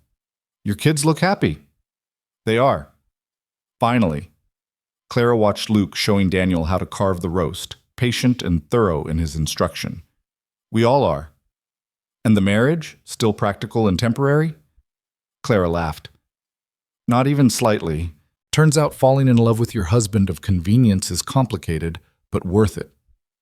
Most worthwhile things are complicated." Emily touched Clara's arm gently. "You earned this happiness. Don't forget that. After everything you went through, everything you survived, you've earned the right to just live." The words stayed with Clara through the evening, through the laughter and stories and the slow exodus of guests as night deepened. After the children were in bed and the house was quiet, she found Luke on the porch again, their customary place for late-night conversations. "I was thinking," Luke said without preamble, "about next spring. Thought we might add a workshop onto the barn. Give James proper space for carpentry. Maybe teach Daniel and Samuel the basics." "They'd like that." Clara settled beside him, their shoulders touching. "I was thinking, too, about maybe hiring a teacher to come out once a week, give the children proper lessons. Margaret's been doing her best, but she shouldn't have to carry that responsibility alone." "Good idea. The ranch can afford it now." Luke paused. Strange how that sentence sounds. The ranch can afford it, like we're actually planning for a future instead of just surviving the present. "We earned the right to plan," Clara echoed Emily's words from earlier. "And I think we should start planning bigger, not just for next season, but for years from now, where we want the children to be, how we want the ranch to grow, what kind of life we want to build together." Together. Luke turned the word over carefully. "I like how that sounds." "So do I." Clara took his hand, threading their fingers together. "When we married, I thought it was just a legal arrangement to keep my children safe. I didn't expect to find a partner. I didn't expect to find love." "Love wasn't part of the deal," Luke agreed. "But I'm not complaining about the amendment." They sat in comfortable silence, watching stars wheel overhead, feeling the solid weight of the house at their backs. Full of sleeping children, full of life and noise, and the beautiful chaos of family. A year ago, Clara had been walking a dirt road with 9 starving children and no hope. Thomas was dead, her home was stolen, and the world had shown her nothing but cruelty and rejection. She'd been one day away from complete collapse, from losing everything she had left. Then a quiet rancher had offered water and shelter, asking nothing in return. And somehow, impossibly, that small kindness had grown into this. A ranch that felt like home. Children who laughed instead of just survived. A marriage that had transformed from necessity to something real and chosen and wanted. "What are you thinking about?" Luke asked quietly. "About how much can change in a year. How far we've come." Clara squeezed his hand. "About how grateful I am that you found us on that road." "I didn't find you. You found me. You and your 9 children, and your absolute refusal to give up." Luke's voice was warm with affection. "You saved yourself, Clara. I just provided the space for you to do it." "We saved each other." Clara leaned into him, feeling his arm come around her shoulders. "And we saved them. That's what matters." Inside, one of the children stirred, probably Emma, who still sometimes woke in the night seeking reassurance. Clara started to rise, but Luke held her still. "Margaret's got her. Listen." Through the open window, Clara heard Margaret's soft voice soothing Emma back to sleep, heard her daughter humming the same lullaby Clara had sung to all of them over the years, heard Emma's breathing settle into the deep rhythm of sleep. "She's growing up," Claire said, pride and heartbreak mixing in her chest. "They all are. That's what they're supposed to do, grow up safe and loved and whole, then go build their own lives." "I know, but I'm allowed to be sad about it anyway." "You're allowed to feel anything you want. Happy, sad, scared, grateful, all of it at once if that's what fits." Luke's voice held understanding born from his own experience of loss and rebuilding. That's what being human is. Holding all the complicated feelings at the same time and choosing joy anyway. Clara thought about that, choosing joy despite the losses behind them and the uncertainties ahead, choosing to build in hope and love even though she knew how quickly it could all be taken away. It wasn't naive or foolish. It was brave. "Then I choose this," she said firmly.